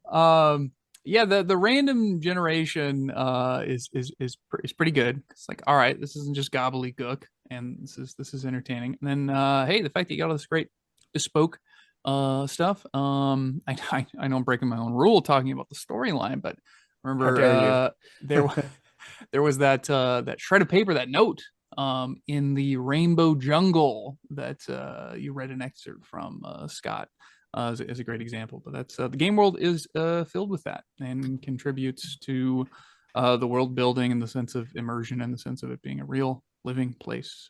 It's good stuff. Yeah, here's And you can turn those books in for XP. Cha-ching. yeah. So much like the barter system with water, you can take these books, like you can sell them for I don't know, like $30 each, which isn't nothing, No, but at the they same sell time, pretty well. They sell really well, actually. yeah. It's a tough choice for me more often than not. And you can also take them to the 6 Day Still with the librarian there, which is a different creature for every generated run that you have. Yeah, I got Um, mushroom. Mine was a What do cat. Oh, that's y'all? a good roll. That's a blessed run right there. Oh, really? Yeah, but mine's Yeah. a cosmic cat. So, Oh, also blessed run. Damn. yeah, that Blessed felt pretty runs. good when I've realized that. It did take me, I had to look up like on the wiki, still not good enough. I had to like scour the internet because I could not find this librarian because my Oh, brain did not register that this cat might be the librarian. was it It was like like a cherubim or was it like one of the like Sisyphus at the beginning? that's one of the Sisyphus. like just normal cosmic cat things. Oh, like an astral tabby. Yes, but yeah, you but exactly. Yeah, but yeah, Colin, you were I literally was expecting just like, there's just a cat in this room. I yeah. don't see any Where did they librarian. like wander off? Like, can they go somewhere else? where's the person standing in front of all the racks of books shushing people? Just Your one cat standard. hissing at you. I do think that they like if there's something that should be added to that zone is like just like a little area with some book tiles. Like Mm. there's not enough cluttered book tiles in that room. Yeah, I want there to be like some shelves next to it that slowly get filled up. Good feedback. Let's get this in 1.1. Yeah, if I hadn't read about it, I probably would not have realized, oh, this is the library zone with the librarian. That's Yeah. I mean that's what that quest at the very beginning, like those three quests at the beginning are really pointing you and they're guiding stars in a lot of ways and pointing you and saying, "Hey, go to the 6 Day Still. Trust me on this." Is like a big thing the game does because there's so much important stuff there, not just like in-game like lore-wise, story-wise, mechanically. It also kind of drives home the whole Redshift thing, and there's so much stuff there that ties to the world of CUD. I mean, It's it's a basically really the important first. location It's the first town that's not the starter town. in a lot It of ways. Yeah, like it's where it's like, oh, now you can buy things. Now you can like, here's your metropolis, and it's the first town that's outside of Gritgate, which is it's not gated exactly, but it's not It's literally gated. it's not gated It is literally gated. exactly, but it is Yeah. literally gated. So How- I mean, how you can get gritty is it, in there though? and you can talk to the one person, but yeah.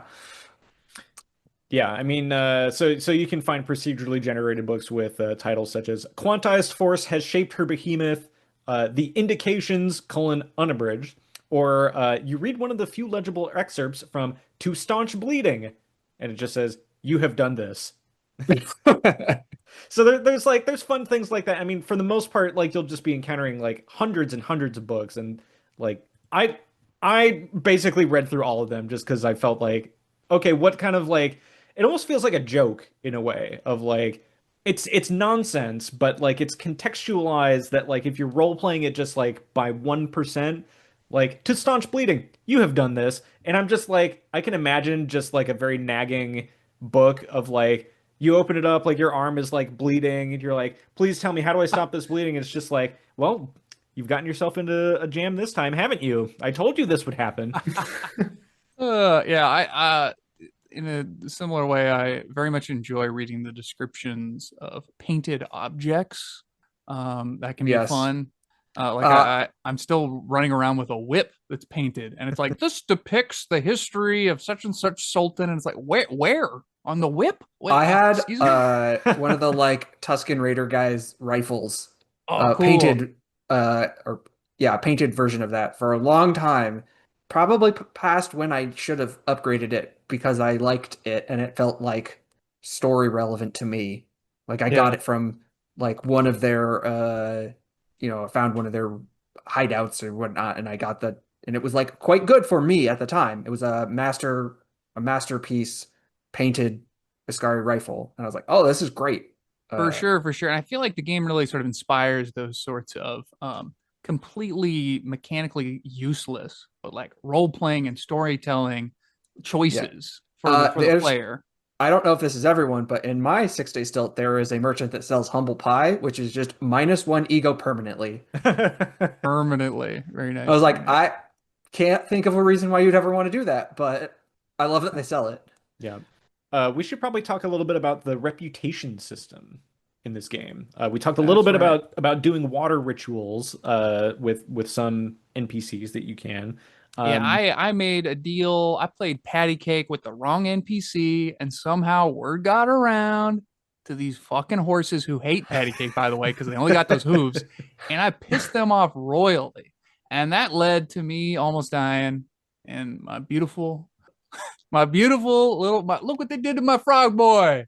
Gone. Yeah, the reputation system is a concept that has existed in gaming for a long time. I remember my first experience with this would have been like Grand Theft Auto 2, where like you just have like there's like three gangs or whatever, and there's like a little bar that says like how much they like you, and it's like it's a cool concept.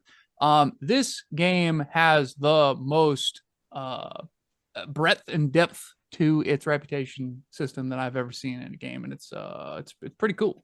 Yeah, where like if you come across an NPC that you want to do the water ritual with, which just takes like effectively like a negligible amount of water, um, that will grant you some reputation points with that person and the faction that they belong to.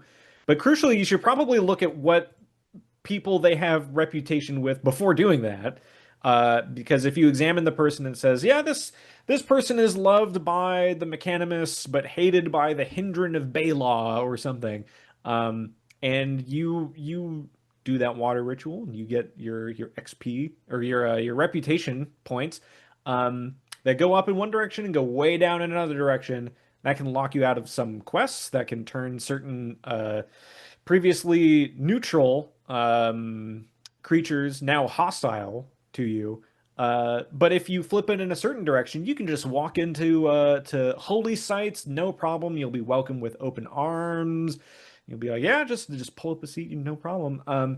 And this can be a system in which you can exchange like this. The actual uses for this is to exchange it for all sorts of stuff, where you can learn gossip and secrets from people like, hey, share a secret with me, water sib.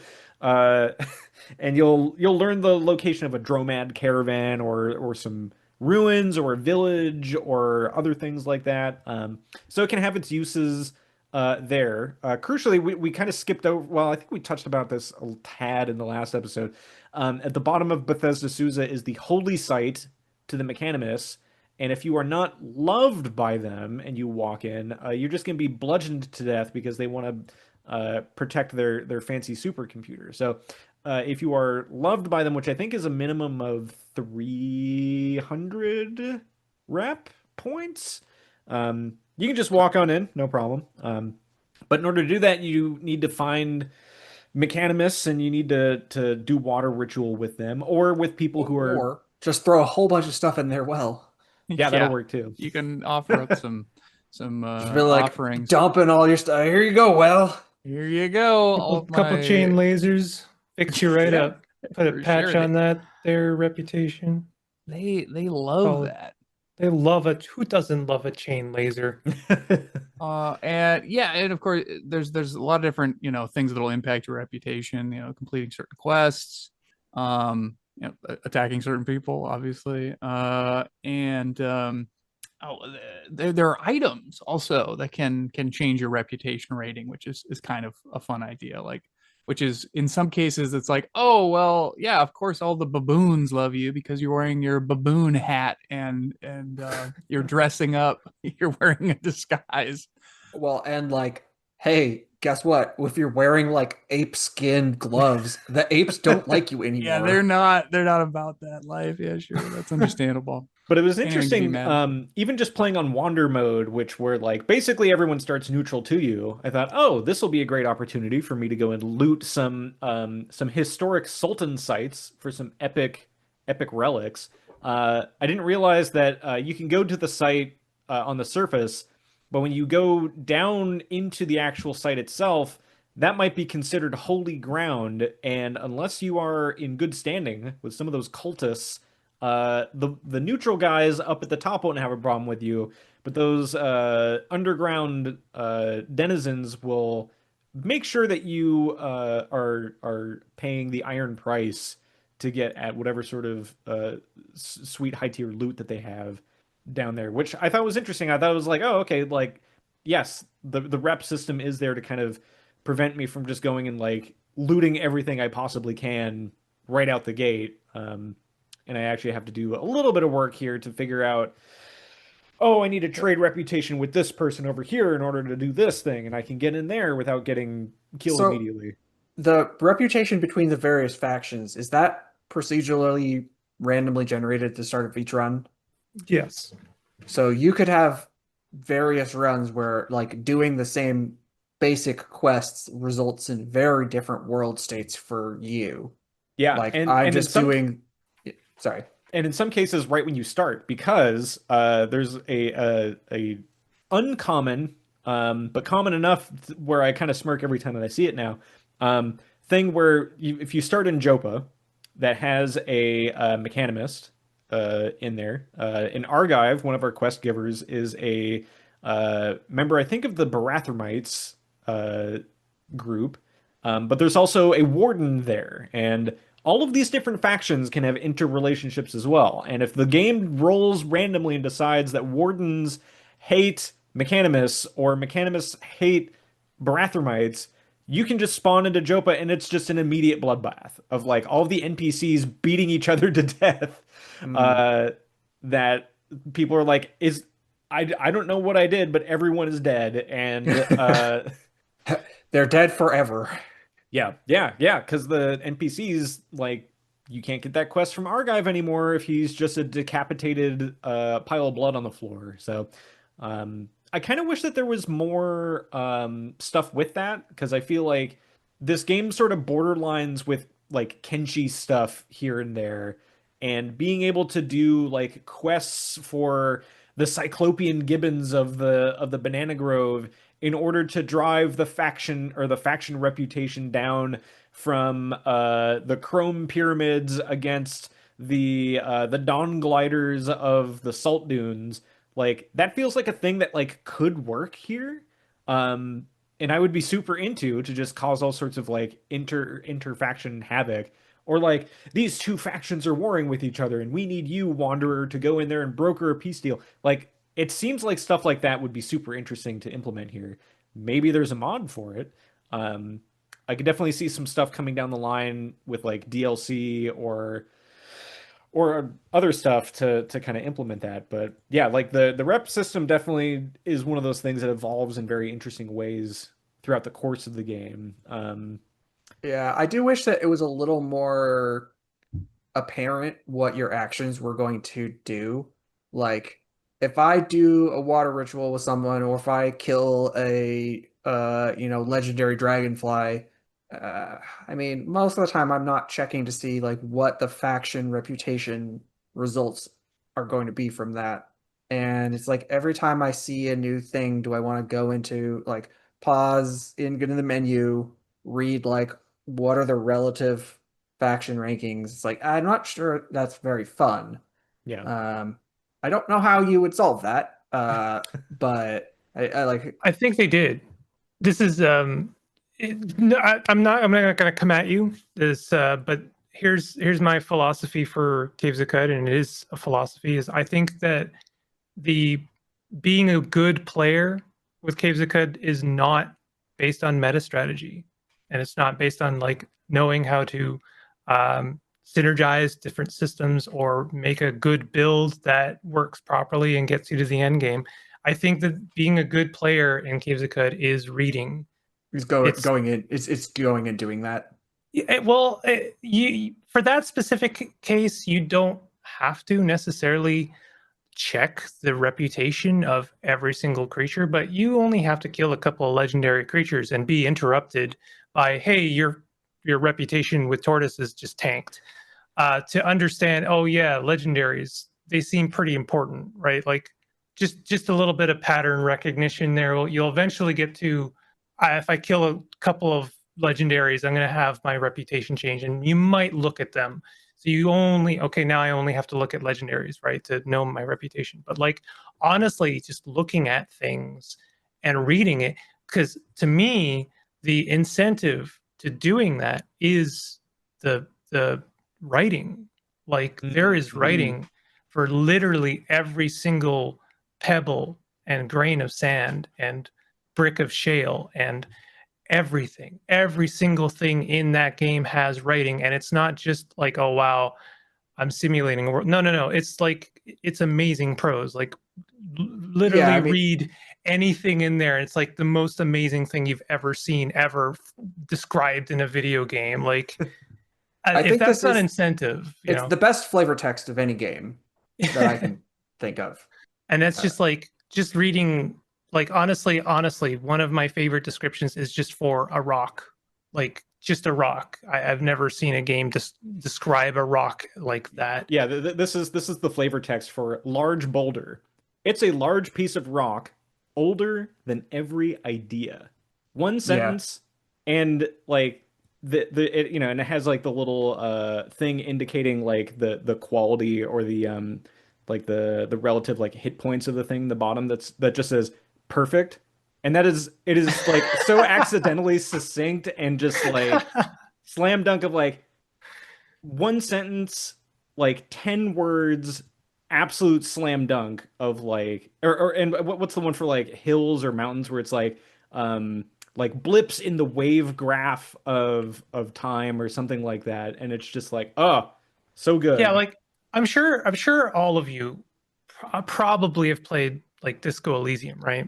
yeah, Right. And I'm sure for each of you, there's a moment in that game where you just have to take a step back and like analyze a line, just any line from that game, and like, holy shit, that's like the most yeah. beautiful thing I've ever heard. Well, and it's I'm having interesting. that moment like every single time I play Caves of Cut. If you just sit and read, and not never mind a rock, but like a thing that no one has ever imagined, and we still don't know. Like that's objects that just don't make sense, and we're describing those as well beautifully. Like Yeah, that's so the incentive. I was just pulling up random weapons, and this is Carbide Dagger. Sultan scars form a comet's tail along the azure blade edge. Like that's good. That's like you don't need to have that.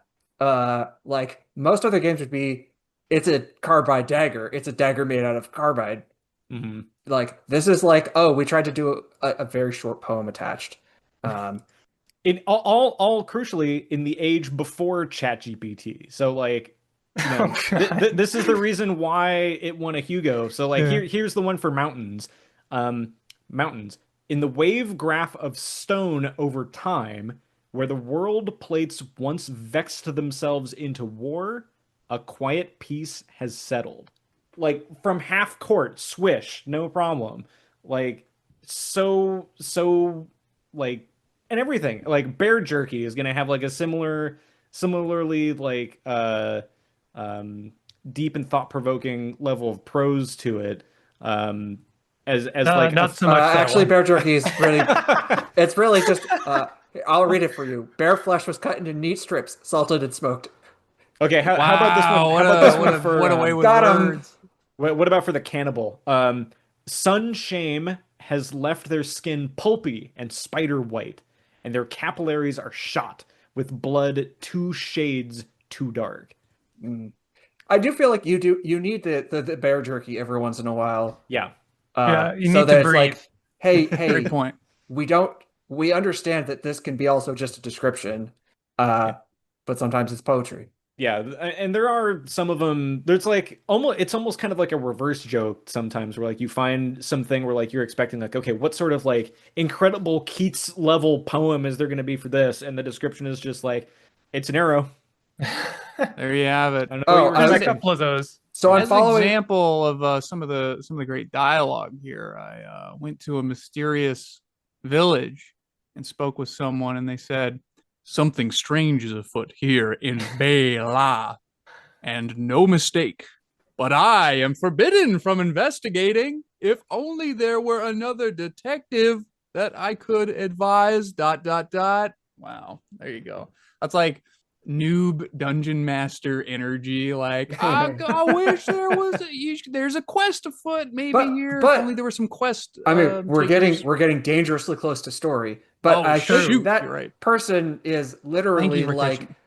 their characterization is that they're trying. They're like a child pretending to be a detective, trying to get you to do detective stuff so they can play detective with you. Wait, what? Oh my gosh, my mind That, is being blown. that Yeah, town is so like, actually it's one of my favorite in the game. And I might say that about everything about Caves of the Hood, but genuinely, it's one of you're very apt in your description of it being a D&D style detective quest of like, we got a problem. I wish there was some adventure around If here to solve it. only. But then it brings you on this like who done it adventure with no who in a lot of ways. It's Wow. really, Okay. really Well, cool. I was trying to do a screen grab to be like, well, they won the Hugo Award, so we can like goof on them a little bit. Oh, here's maybe an example. But that's what I Well, get for not delving deeper, as it were, into the game and finishing that particular quest it's probably where the worth meets the eye. mentioning at a high level there. So you're talking about the Kith and Kin, or is it? Yeah, I think it's that one from Baylaw, which is a non-procedurally generated side quest. There's a number of side quests in this game that have like tons of flavor and world building to them. That's just one of them. Another one is you fighting like some sort of psychic super thrall goat man. We talked at length about the Moonstare tree, but like not as in depth as it deserved because that's something you just got to go and do. There's like the whole civilization that lives inside the Tomb of the Eaters. It's kind of like any sort of like major static settlement in the game has like a little side quest here that like you could blink and miss, but is super flavorful and in depth and adds just like so much world building to the game. And Baylaw is certainly one of them that also has a banging soundtrack that I wanted to include, but otherwise that podcast would have gone another 3.5 hours. So um, It's what it deserves. it's true. It is There what you it have it. deserves. Um, I have a It's hard time LSU. imagining like, like we're already closing in on 2 hours, and I have been trying to avoid the story, which I like can't Yeah. imagine trying to do it all in one. But yeah, like you bring up almost 2 hours. We haven't even talked about the titular caves of this game. We've talked a lot about what goes on the surface. Um, but this game has caves in it, as the title would tell you. Oh yeah. And to some extent, I mean, you have to go underground to Gritgate. And there's some other places where you might accidentally go underground, but for the most part, you could almost play this game entirely on the surface level outside of like the major dungeons. Um, and for a long time, I was kind of trying to come to grips with like, why should I care about going underground exactly? And I think that like there's a few things to sort of unpack here. Um, One of which is like as you go underground, things get more progressively harder, and the game has this concept of a zone tier. So a zone in this game is just like your screen, or like the stuff that you can see on the screen, like one screen's rendering of stuff. And this has like a certain calculated difficulty value to it from like 1 to 8. And as you descend the caves of this game, or you go to like more advanced biomes, that background difficulty number goes up slightly. And that determines like the level of loot rewards, the enemies that you face, and things like that. Um, but it caps out, I think, at like maybe depth 40 or so, somewhere around there, like 30 or 40, up to like a maximum zone tier of like 8. And that's where you start getting into all sorts of weird stuff like gamma moths and clones of like frozen clones of Sad Amus, or like plants that just suck all the light out of the area, or other super high level seekers of the sightless way. But this, like, the depths of this game are functionally infinite, because you can go down, where did I write it down? You can go down 2,147,483,645 levels deep into this game, which, after doing some hand wavy math, comes out to, if I took it as like if each underground level was like 20 feet tall-ish, so maybe like one story. That'd be about like 1.9 times the size of the sun in terms of planet size. Um, and so I think this is one of the criticisms that I have about a game called Caves of Cud. It feels like the caves are kind of an afterthought now, where the like there's stuff that like you can go down and like find loot for sometimes. It feels kind of inconsistent. Um, there are ruins tiles on the overworld map that I believe are guaranteed to have a stairway down in every screen. So that can help keep you going down up to a certain level. And then after that, it's just free for all proc gen nonsense.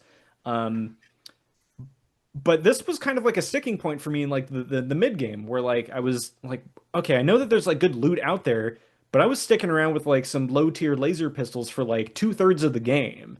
And I'm like, okay, I know I can mod these, and I know that like there's some other stuff out here, but like, where is it? And like for going 40 levels deep, I was expecting maybe something more akin to like Dwarf Fortress or Minecraft, where there's like an actual bottom to it, and there's stuff in like the different strata or layers. But I didn't really get that sense that much. I don't know if I was just playing it wrong. Biome has a big thing to do with it for sure. Hmm. But if you really want to, like, I call it ruin diving, but like, if you really want to find the good stuff, you got to go to the ruins. And you're talking about like the specific tiles on the overworld map that are called ruins. Yeah. Yeah. So there's early game ruins, and then there's Baroque ruins for the late game. And those are kind of like a honing the laser of the caves in a way, because it takes the idea of those procedurally generated dungeons and then makes them pretty juicy. Like it adds enemies that are flavored and a challenge for you to actually overcome, and you find the good stuff. Those are genuine ruins. You can find a lot of books. You can find a lot of treasures and trinkets, and maybe score it big and find a trove. Honestly, I don't know. I hear what you're saying, but it's kind of like, like, what do you expect, a dungeon with a dragon in it? Like, the caves are caves. Caves Mhm. are in real life are, I mean, other than being like a very labyrinthine, you wouldn't necessarily expect to find pirate treasure in each of them. Like, they are a mess, and they are labyrinthine and very difficult to navigate. Even to get down into further levels can be challenging because you don't always have a staircase. The ruins always have a staircase on each level as you descend. You just have to find it. Mhm. And so, yeah, the caves are a mess. I wouldn't necessarily recommend to anyone. The caves of Cud, they're overrated. Don't go to the caves. Eh, I mean, I do think that What do you know? like the first three main things are caves, though. Going down to Great Gate, going down Red Rock, yeah, Bedrock or the Red Rock, Bethesda the Rust Wells, Sousa, and the middle one, whose name I forget. Golgotha. Yeah, that's the one. Golgotha's not really a cave. It's a trash facility. Bethesda Sousa is more like a facility. But Even the Rust they're both Wells, caves in the sense of like you're delving underground. sure, yeah. Like I'm thinking like caves for me when I think of caves of Cud, like this is some weird post-apocalypto world.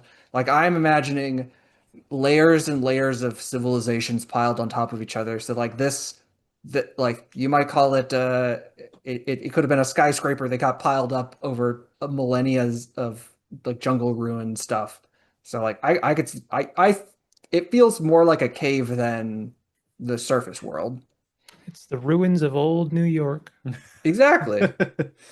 Or something. Well, I feel like we're winding down on topics here. I don't know if we like want to talk a little bit about like armor dodge, armor penetration type stuff. It's really complicated. If you want to look at it, go like math it out yourself. There's got some Uh pretty No, no, no. It's really simple. You can make a DV character, but don't just make. You can lean on DV for most of the game, but eventually you have every character is an AV character. That's it. That's all you Okay. need to know. You heard it here you first, can only folks. dodge for so long. That's right. DV is rolling the dice every time, and you are increasing your odds, but you always have the chance of rolling one. AV is basically, I mean, you're still kind of rolling dice, but you have just a wall. You can fudge them. You can fudge them dice. Something's always going to kill you in Caves of Cud, but like AV is something it's hard to say no to. Like, most things need to go through AV to get Mm. to you. Yeah. Whereas, yeah. Like I've tried to look through the formulas for how they calculate this stuff, and it's like at a certain point it just becomes make sure that your penetration value is better than their AV, and Yep. the math behind it is arcane, Yeah, I and don't think it you need to doesn't know the really math. matter. Just have bigger number. Yeah, bigger number better. I do want to talk before we start wrapping up here about the visual style of this game. This is one of those things where I feel like this game could not exist outside of like a traditional roguelike, like tile-based, lo-fi design because there's like the complexity of the systems is so much. Like yeah, it would be great if this game looked like Super Nintendo Shire the Wanderer, but like, oh my God, like the amount of work that you would have to do for like all of these things in here. And I think that like the game's aesthetic is so good for how quote minimal it is that like it just leaves that little bit to the imagination of like, oh my God, like the pixel art here is like possibly perfect for this game. Like I cannot think of a way that you could make this game look better for what it's going for. And like the faded green CRT like borderline matrix effect that it has kind of going on that persists sort of throughout the whole thing makes me feel like I'm playing on like an old like television with like the composite or like even literally like a coax input or something. Like it just everything about this game's visual style feels so well done that yeah, like I could not imagine playing this game on ASCII mode and having any hope of like seeing what stuff is. But there's so much character in all of the things that just like is almost indescribable with just how like how perfect just like the little green pixels that are like the moss climbing up the bottom of a statue is just like a little tiny detail that I don't know, you have maybe like a 40 by 40 or like a 80 by 40 pixel rectangle to do detail with, and it's just so perfectly done with like so little. It is super impressive. And actually, the example I have in my notes document is the sprite for the hammock. It is a perfect hammock. You look at it, it's got weight, it's got that flowy cloth essence to it. It's a little bit of a 3/4 kind of angle, and it's got character, and it's got three dimensionality to it. It's great, and that sort of goes for basically all the sprite work in this game. It's super impressive. It's all like very cohesive. It's all very charming. I feel like it's all very memorable in that like after you interact with a particular creature, only a handful of times, like you've pretty much got it memorized in your brain, like hey, what that is. So that just on site when you enter a new area and you see the landscape and you see the visuals, like what you're dealing with, which sometimes can be a big issue with these tile-based traditional roguelike games. And there's all these wonderful like little subtle effects that bring a lot of character and action and movement to the game. For example, the way that arrows fly across the screen and they embed themselves in the terrain, Yeah, and they kind of so bounce good. around a little bit afterwards. The way that like fire effects are animated and like and I mean like projectiles of like flaming jets of things being particulates being shot at you, and then also just the simple the humble brazier, another classic of role-playing games. It's just a nice simple little subtle animation of the fire smoldering away, cooking in that brazier. And oof, this game looks good. I want to wait before we leave this. I want to say that the arrows are really good. Are Like, they? I think they are. We've played a lot of games where, you I don't know if you could have it be like a pixel traveling across. Mhm. I really like that the way that they render through and that they stick in the thing. Like it breaks out of the pixel art style a little bit, but in a way that integrates really well with it. Um, and I It appreciate, and they're also just it's very useful, especially in the early game of like where am I being shot from? Uh, Oh, captures the movement without necessarily, like, it's just a flash, but it's enough to give you information. yeah, mhm. yeah. And in comparison to like the bullet trails, which are fine. Uh, and then like later on, you get the other like better guns, and they have got pretty interesting. Like some of the Eigen gun has like a cool gun effect to it, but I mean, you run into a lot of arrows in the early game, so Yeah. you see it a lot.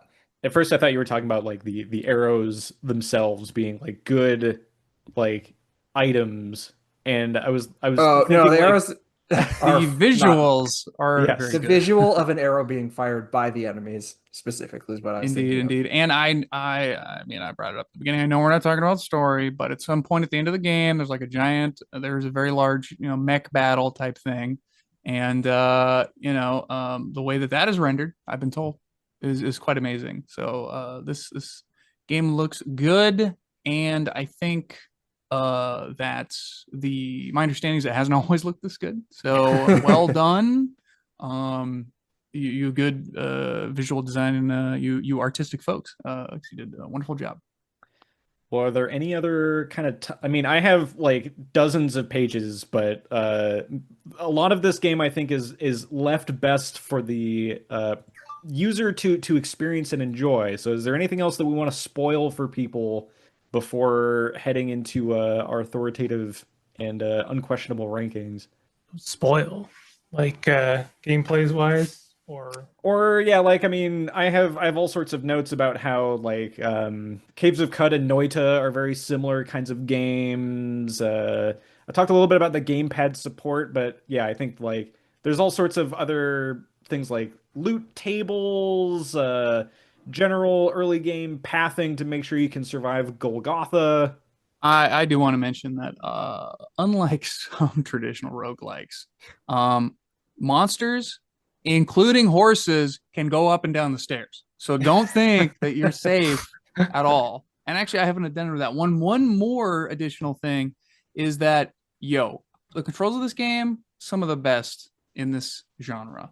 But the fact that plus is down Oh, and I hate minus it. is up is madness. I get it. I get it because the plus is below the minus on your keyboard, but Out of control. Out of control. Take that Hugo Award away. I kid, of course. See, on the Steam Deck, going up and down staircases is just pressing up and down on the D-pad, and it's just there's so much good, thoughtful engineering that has gone into the Steam Deck, and like just I mean, gamepad, Xbox, implementation. I think Switch users are in for a real treat once they get it. I think that they're going to be astounded that like, oh boy, like this was a great traditional roguelike. I can't wait to go and play Cataclysm Dark Days Ahead on my Switch or NetHack and be extremely disappointed. Indeed. But to answer your question, I think we're clear to go through to ratings. Now, traditionally, wait. Unless I was going to mention when we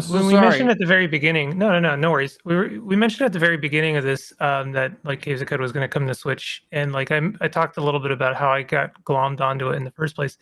I probably wouldn't have played Caves of Cud if I hadn't played another traditional roguelike, believe it or not, on the Switch. There is actually already a traditional roguelike on the Switch, and I kind of wanted to shout it out. I'm actually looking for it here.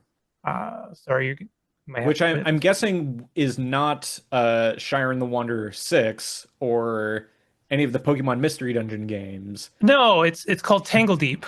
That's right. Which is by the same developers.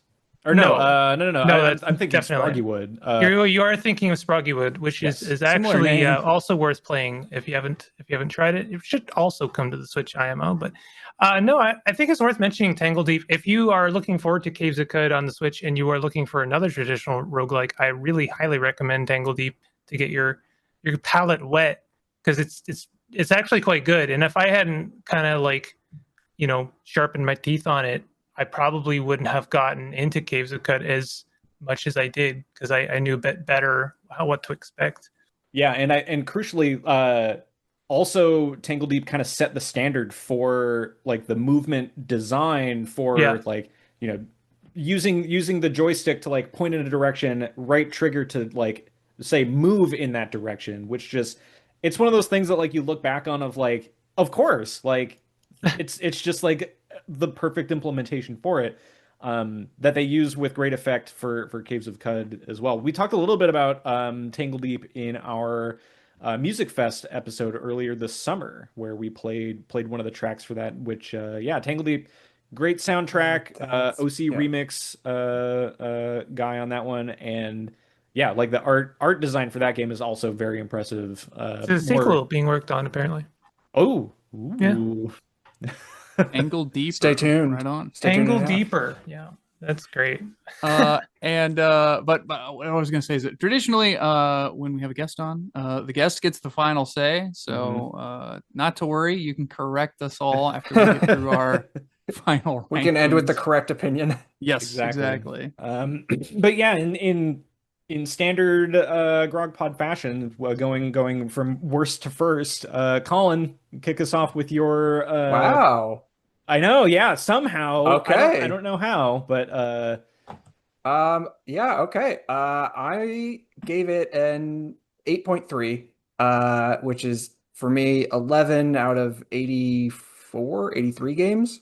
Or 13, it's up there. I like this game a lot. I think I played Morrowind a lot when I was a kid, and this comes pretty close to that feeling, like of just a truly alien world where you're running around, delving and diving and trying to understand what's going on. And I think the atmosphere of it is excellent. Um, I don't think it's a roguelike game. I definitely knocked a little bit off of it from that because we're trying to rate these as roguelikes, and I'm doing the same thing I did with RimWorld, which is also not a roguelike game that we've played on this. Uh, and I think probably my biggest gameplay critique is that it's very hard, and I am not someone who traditionally enjoys playing extremely difficult games. I don't like playing Souls-like games. Uh, it's not usually what I'm going for out of a game. So I have to focus a lot and think a lot on this game when I'm playing it because I don't want to die. And even playing on not classic mode, you have the respawn or the checkpoint, but you Role still play. have to go through a lot of extra stuff to get back to where you were. So like it's not pain-free when you die. But I'm pretty bell curved around like 7.0. So this is definitely above my average game. I think yeah, I liked it a lot. Is this your number one traditional roguelike, or is that no? That's still No, Cogmind, it looks like, Cogmind. yeah. Yeah. It's gonna be hard to knock off Cogmind. I like Cogmind a lot. Shockingly, Andrew, you are next in our made up numbers that we slap onto these things for whatever reason. Yeah. Well, it's again, this is a good thing we did this, split this into 2 episodes, and it's a good thing that we have an authority on Big Simple. And it's also good that I'm taking a moment to tell you because you've not been on the show before, so you don't know that we used to have a different ranking system actually before I joined the podcast, and I came on. It was a stack ranking system. I'm like, all right, this is pretty wild, but I guess I'll use it. But then they pulled a switcheroo, and my co-hosts decided to install a new system, and so really my numbers can't be trusted at all, and no one can get mad at me ever for anything that I say related to numbers on this show. Look, check it out. Colin, you said you're not so sure if this is a traditional roguelike. It is my opinion that this is the best traditional roguelike we've covered on this show. I mean, it is such a pleasure to play. It looks good, it feels good, it controls good, it sounds good. And it's just like a great world to be in.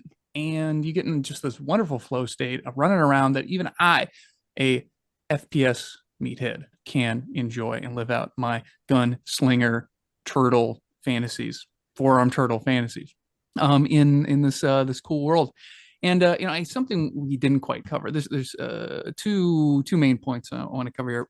That something I love to see in a roguelike is when you are starting a new game and it's generating that world. You're getting all those little messages popping up.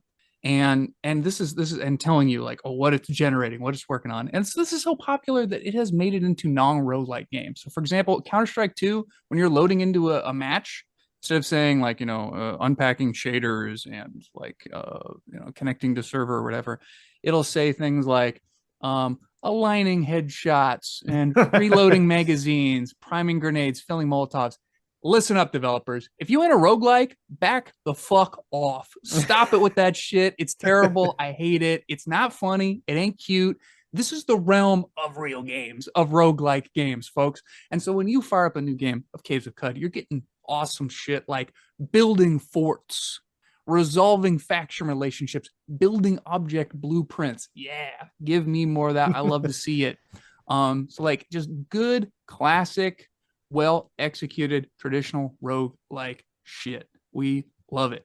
I love it. And then the other thing is that, hey, this game is surprisingly, shockingly immersive. And I talked a lot about, my unfortunate run-ins with the horses of this world that are clacking around, squishing your little frog pets and just wreaking havoc.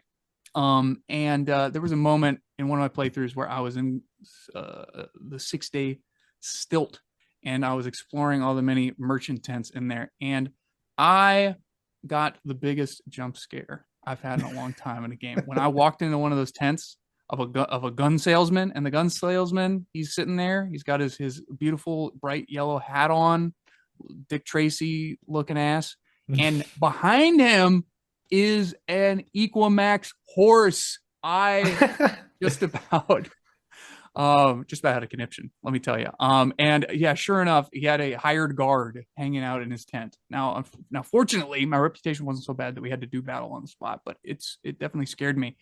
And when I went and I talked to the horse, it just says, "I'm watching you, traveler," which is like perfect. Love it. So the fact that like this game could make me so viscerally frightened at like such a simple piece of artwork. What is honestly kind of a cute depiction of a horse, is an achievement I think speaks to the great work that this game does, and what a rich experience it is. And I'm very much looking forward to playing more of it. So hey, check it out.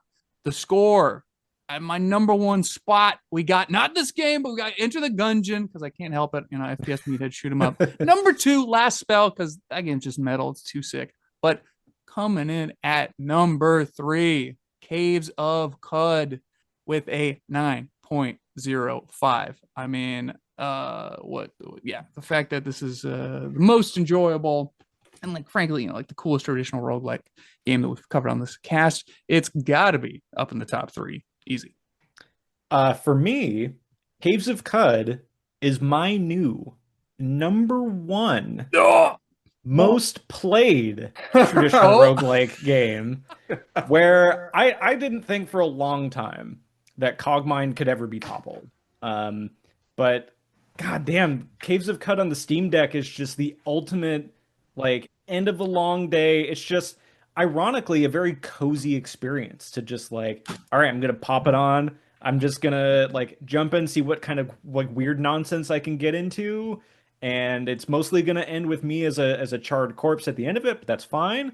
So I'm giving it a 9.2 on the Scott scale, which ties it with Inscription, Into the Breach, and FTL, where I think this game is just incredible. Once you get used to the systems, this is very much, I think, an RPG first and a roguelike second. I think there's aspects to this that do work as a roguelike. I kind of wish that they were shorter and more focused. But once you get over that hump of like learning the systems, it's just this vast open world of stuff to just screw around with, and it's just super fun. Outside of like the incredible story and soundtrack and like the payoff for the ending for this game that we can't talk about, you have to do it. Like if you are interested in the story and you've done a few story quests and you're like, yeah, I think I could get along with this. It behooves you to complete this game and see what the full picture has in store. And that's something that I really want to leave for people to experience themselves, because when I experienced it, it was, what's the note that I have down here? This feels like a traditional roguelike that Carl Sagan would be proud of. And I think that is a good way to put it. So, there's just an incredible amount of polish gone in here. This is the reason like why a lot of traditional roguelikes like NetHack or ADOM or what have you are still stuck in the past, because they haven't gone through this hard work of all of the polish and accessibility and stuff that's been put through in this game. And it's just top to bottom, once you get adjusted to the systems, really something special. I was a notorious CUD hater when I first started playing this game. Like, this game ain't nothing. Like, I don't know why people are so on Caves of Cud. This doesn't make any sense. But people are super into it. So like I was very thankful that our guest Aaron here, Big Simple, was able to take me under his gun wing and tutelage, being accepted to the Barathramite order of people who can learn how to play Caves of Cud. And the tutorial series that we did like really opened my eyes of like, whoa, there's a lot more going on here than I thought there was. And as someone who's like super into sci-fi type stuff, it was an absolute slam dunk for me. like the kinds of fantasy games. Like I keep coming back to ADOM and NetHack, but like they feel kind of like old, safe, boring Merlin fantasy instead of like cool hex core like dark wizard fantasy stuff that you would get out of like Rift Wizard or something. And this like it's firing on all the Scott cylinders. So for me, even though it's like what is it, maybe in kind of tied in like my top 10-ish games, Cogmind is still tied for number one with Hades for me. It's still really great. And I think that if you are remotely interested in this type of game, and you have a Switch and you got a weekend to burn, it'll be way up your alley. And like the type of game that this is, that the people that this type of game is for, it's gonna really land for those kinds of people. And it's totally fine to not like a game, but for people who are going to like this, they are going to absolutely like it. So that leaves us with Aaron. Big Simple, what are your final thoughts, reviews? Where does this kind of land for other roguelike games or things that are similar to this in any kind of regard? So I was going to mention my top 5 traditional roguelikes, because I actually, the list is not large, and believe it or not, I haven't played enough of Cogmind, and I'm probably where you were before we had our tutorial video with Cogmind. I know it's good. I know it's amazing. I want to play it, and it's, you know, it's a very impenetrable beast, but I do want to play it. And hearing you all very much, you know, sing its praises, I will probably give it another shot after we're done here. You But I just want to have to mention have my top 5. you just have to have a podcast that makes you play it. That's right. I mean, yeah, or a YouTube channel. Or that, yeah. So, Desktop Dungeons, I think, is one of the best little traditional roguelikes. It's very small and very low barrier to entry, but it's very, very good. Path of Acra, must mention, is one of the best. I was privileged enough to hang out with the dev during one of my streams of it, and I love him, and I love that game, and I love what he's working on, and I can't wait to see what kind of horrible sicko mess it is. It looks amazing. I really like Dungeon Man's, is a very kind of parody infused traditional roguelike, and Approaching Infinity. Please play Approaching Infinity, is one of the best traditional roguelikes because it's more kind of an open world sandbox like Caves of Cud, except it's Star Trek. You like have a little crew and they all have abilities and you explore space, and it's really kind of gonzo, and I love how goofy and MIDI sounding the music is. It's wonderful. I really, really love that game. But if I was going to score Caves of Cud, probably 2 or 5, I don't know, out of 10. No, it's really weird to score it because it is now the standard to which I hold all other games. And I'm not just talking like, oh, is it as good as? I don't care as much as like, okay, but is the crafting system even as good as, or is the story even as good as, or even approaches, or the UI, or like the design of it, or the music? There is no small thing in Caves of Cud that I don't hold in a ridiculous, just unparalleled light. It's ridiculous how that game completely changed how I think about even video games as a whole.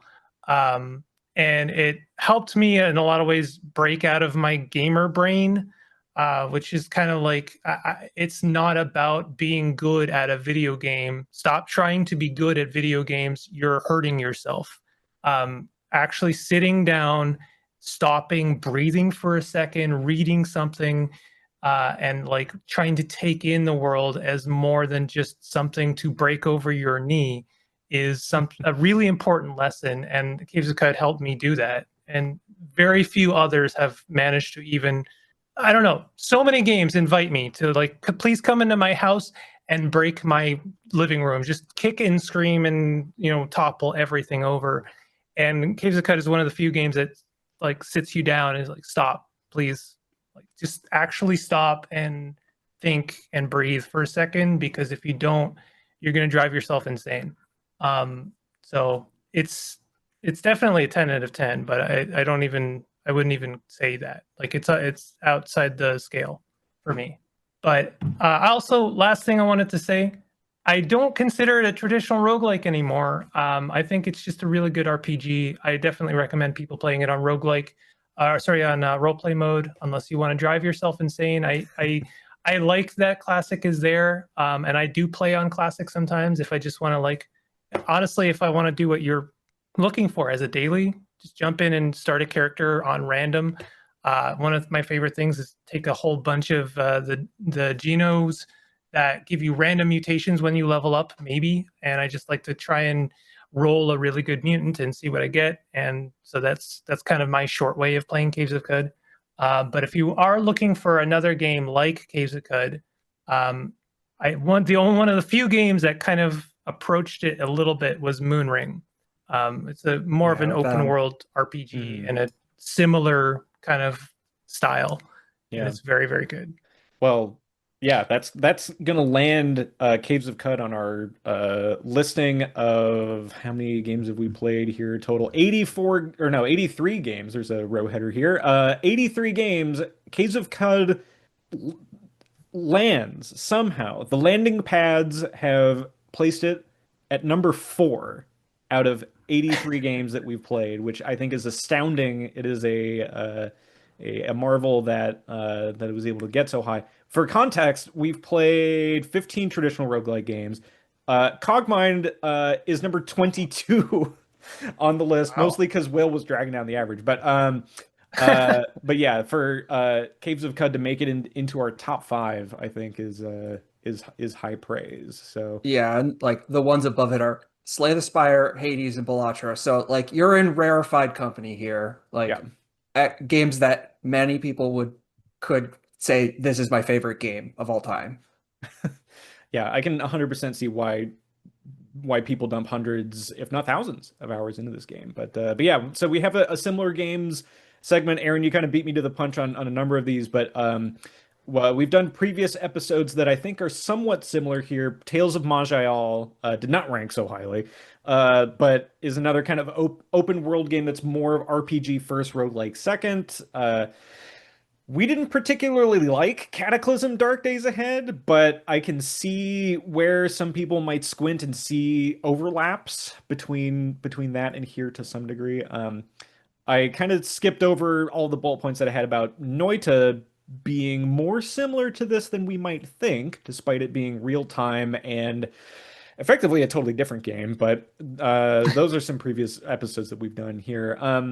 For more kind of like open world, like the open world concept with traditional roguelikes seemed kind of like a butting heads a little bit, but possibly stay tuned for next year for what I have weird plans to unleash on my co-hosts for the big episode 100. The 1980s game Omega, I believe, is kind of like an I think the first open world kind of traditional roguelike format. There's one developed by a guy who I've had some pretty good email correspondence with, who developed Alpha Man, which is from the 90s. Similar kind of concept, but more sort of a parody on pop culture stuff. Tipper Gore is in the game as well. I knew you were wondering. There's another kind of open world roguey game, Caverns of Zaxkazian 2, that I think is supposed to be interesting and unique in the same ways that Cut is. Aaron, you already mentioned Approaching Infinity. I've dabbled with Approaching Infinity a little bit, and it is similarly very amazing. Solo dev effort, as far as I can tell, plays great on the Steam Deck. Yeah, it is something like a mix of Star Control meets Caves of Cud, which is super fun. If you want more kind of like, this isn't really an open world game, but I got a similar vibe from like tactical combat and weirdness of builds from Dungeon Crawl Stone Soup. Maybe a little bit. It feels like when you're going through the caves, that kind of feels similar.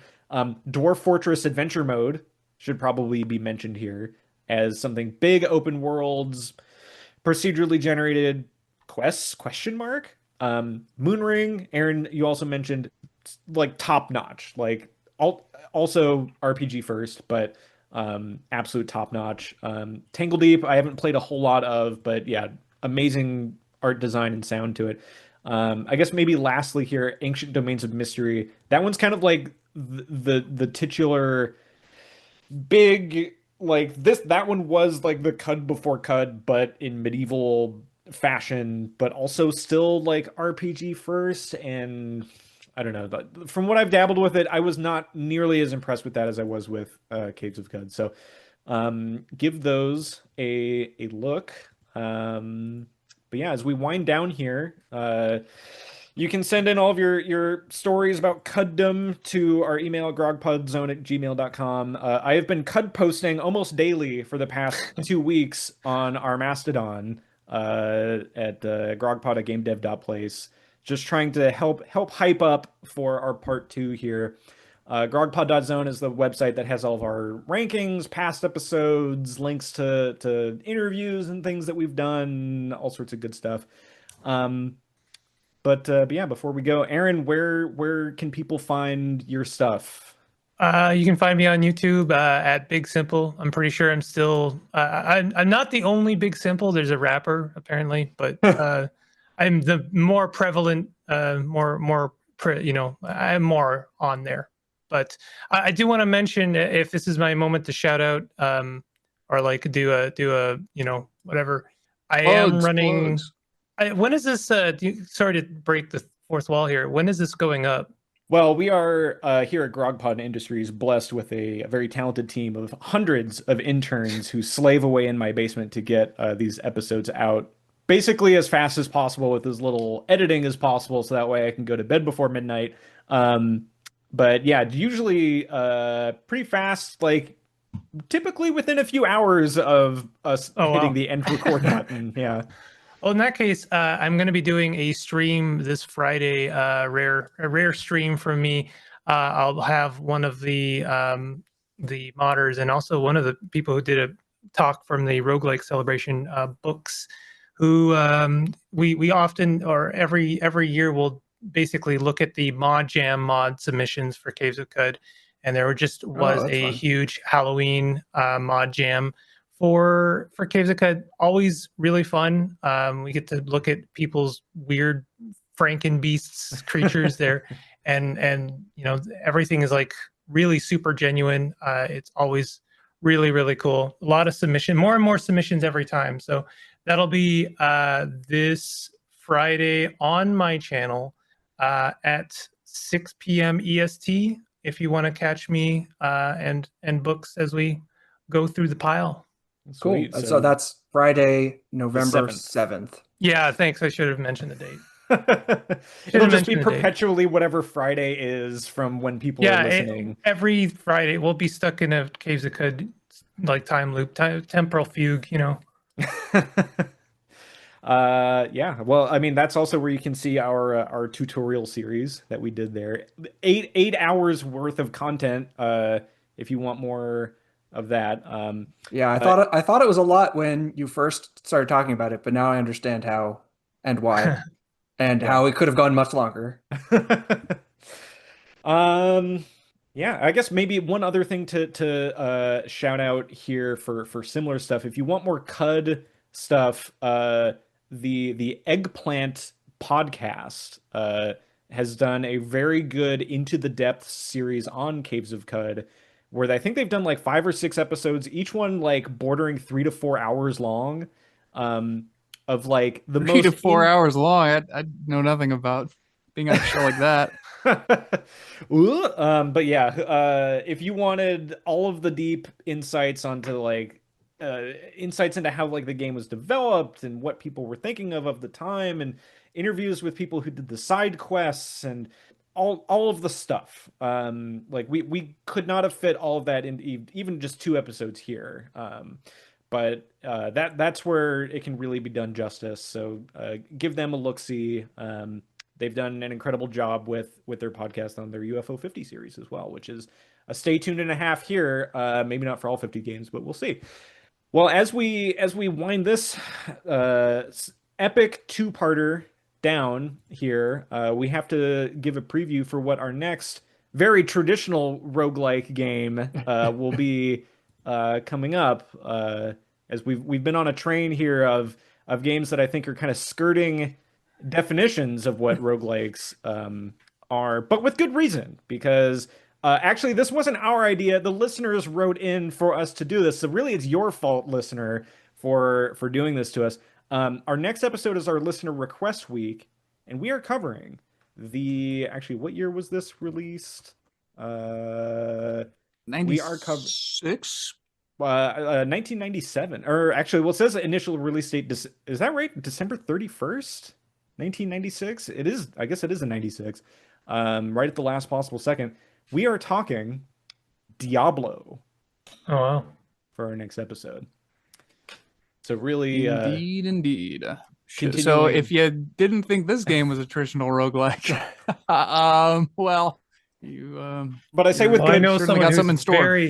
very insistent that Diablo is actually traditional roguelike. I don't know if we've all got one of those, but well, there's there will be a talking point in our next episode, I think, specifically about that, because there is a fork of it where you can turn it into a turn-based, grid-based mode.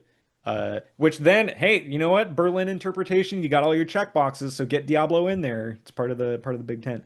Yeah, I'm excited to cover this. I think like collectively, like we've basically played like every game. Oh, well, I guess I didn't play Diablo 4 at all, but we've dumped a lot of hours into Diablo, but not this one. So Yeah, I've never played the first Diablo. I've really only played Diablo What? 2. well, thank you again, Aaron, Big Yes. Simple, for coming on the pod and spending time with us, shepherding us through this process, for raising up us three water vine podlings. I don't know. But yeah, thanks for coming on. It's been a hoot. yes, yeah, well, thank you very much for having me and for suffering me for 8 hours while I talk nonstop. It was good. I appreciate it.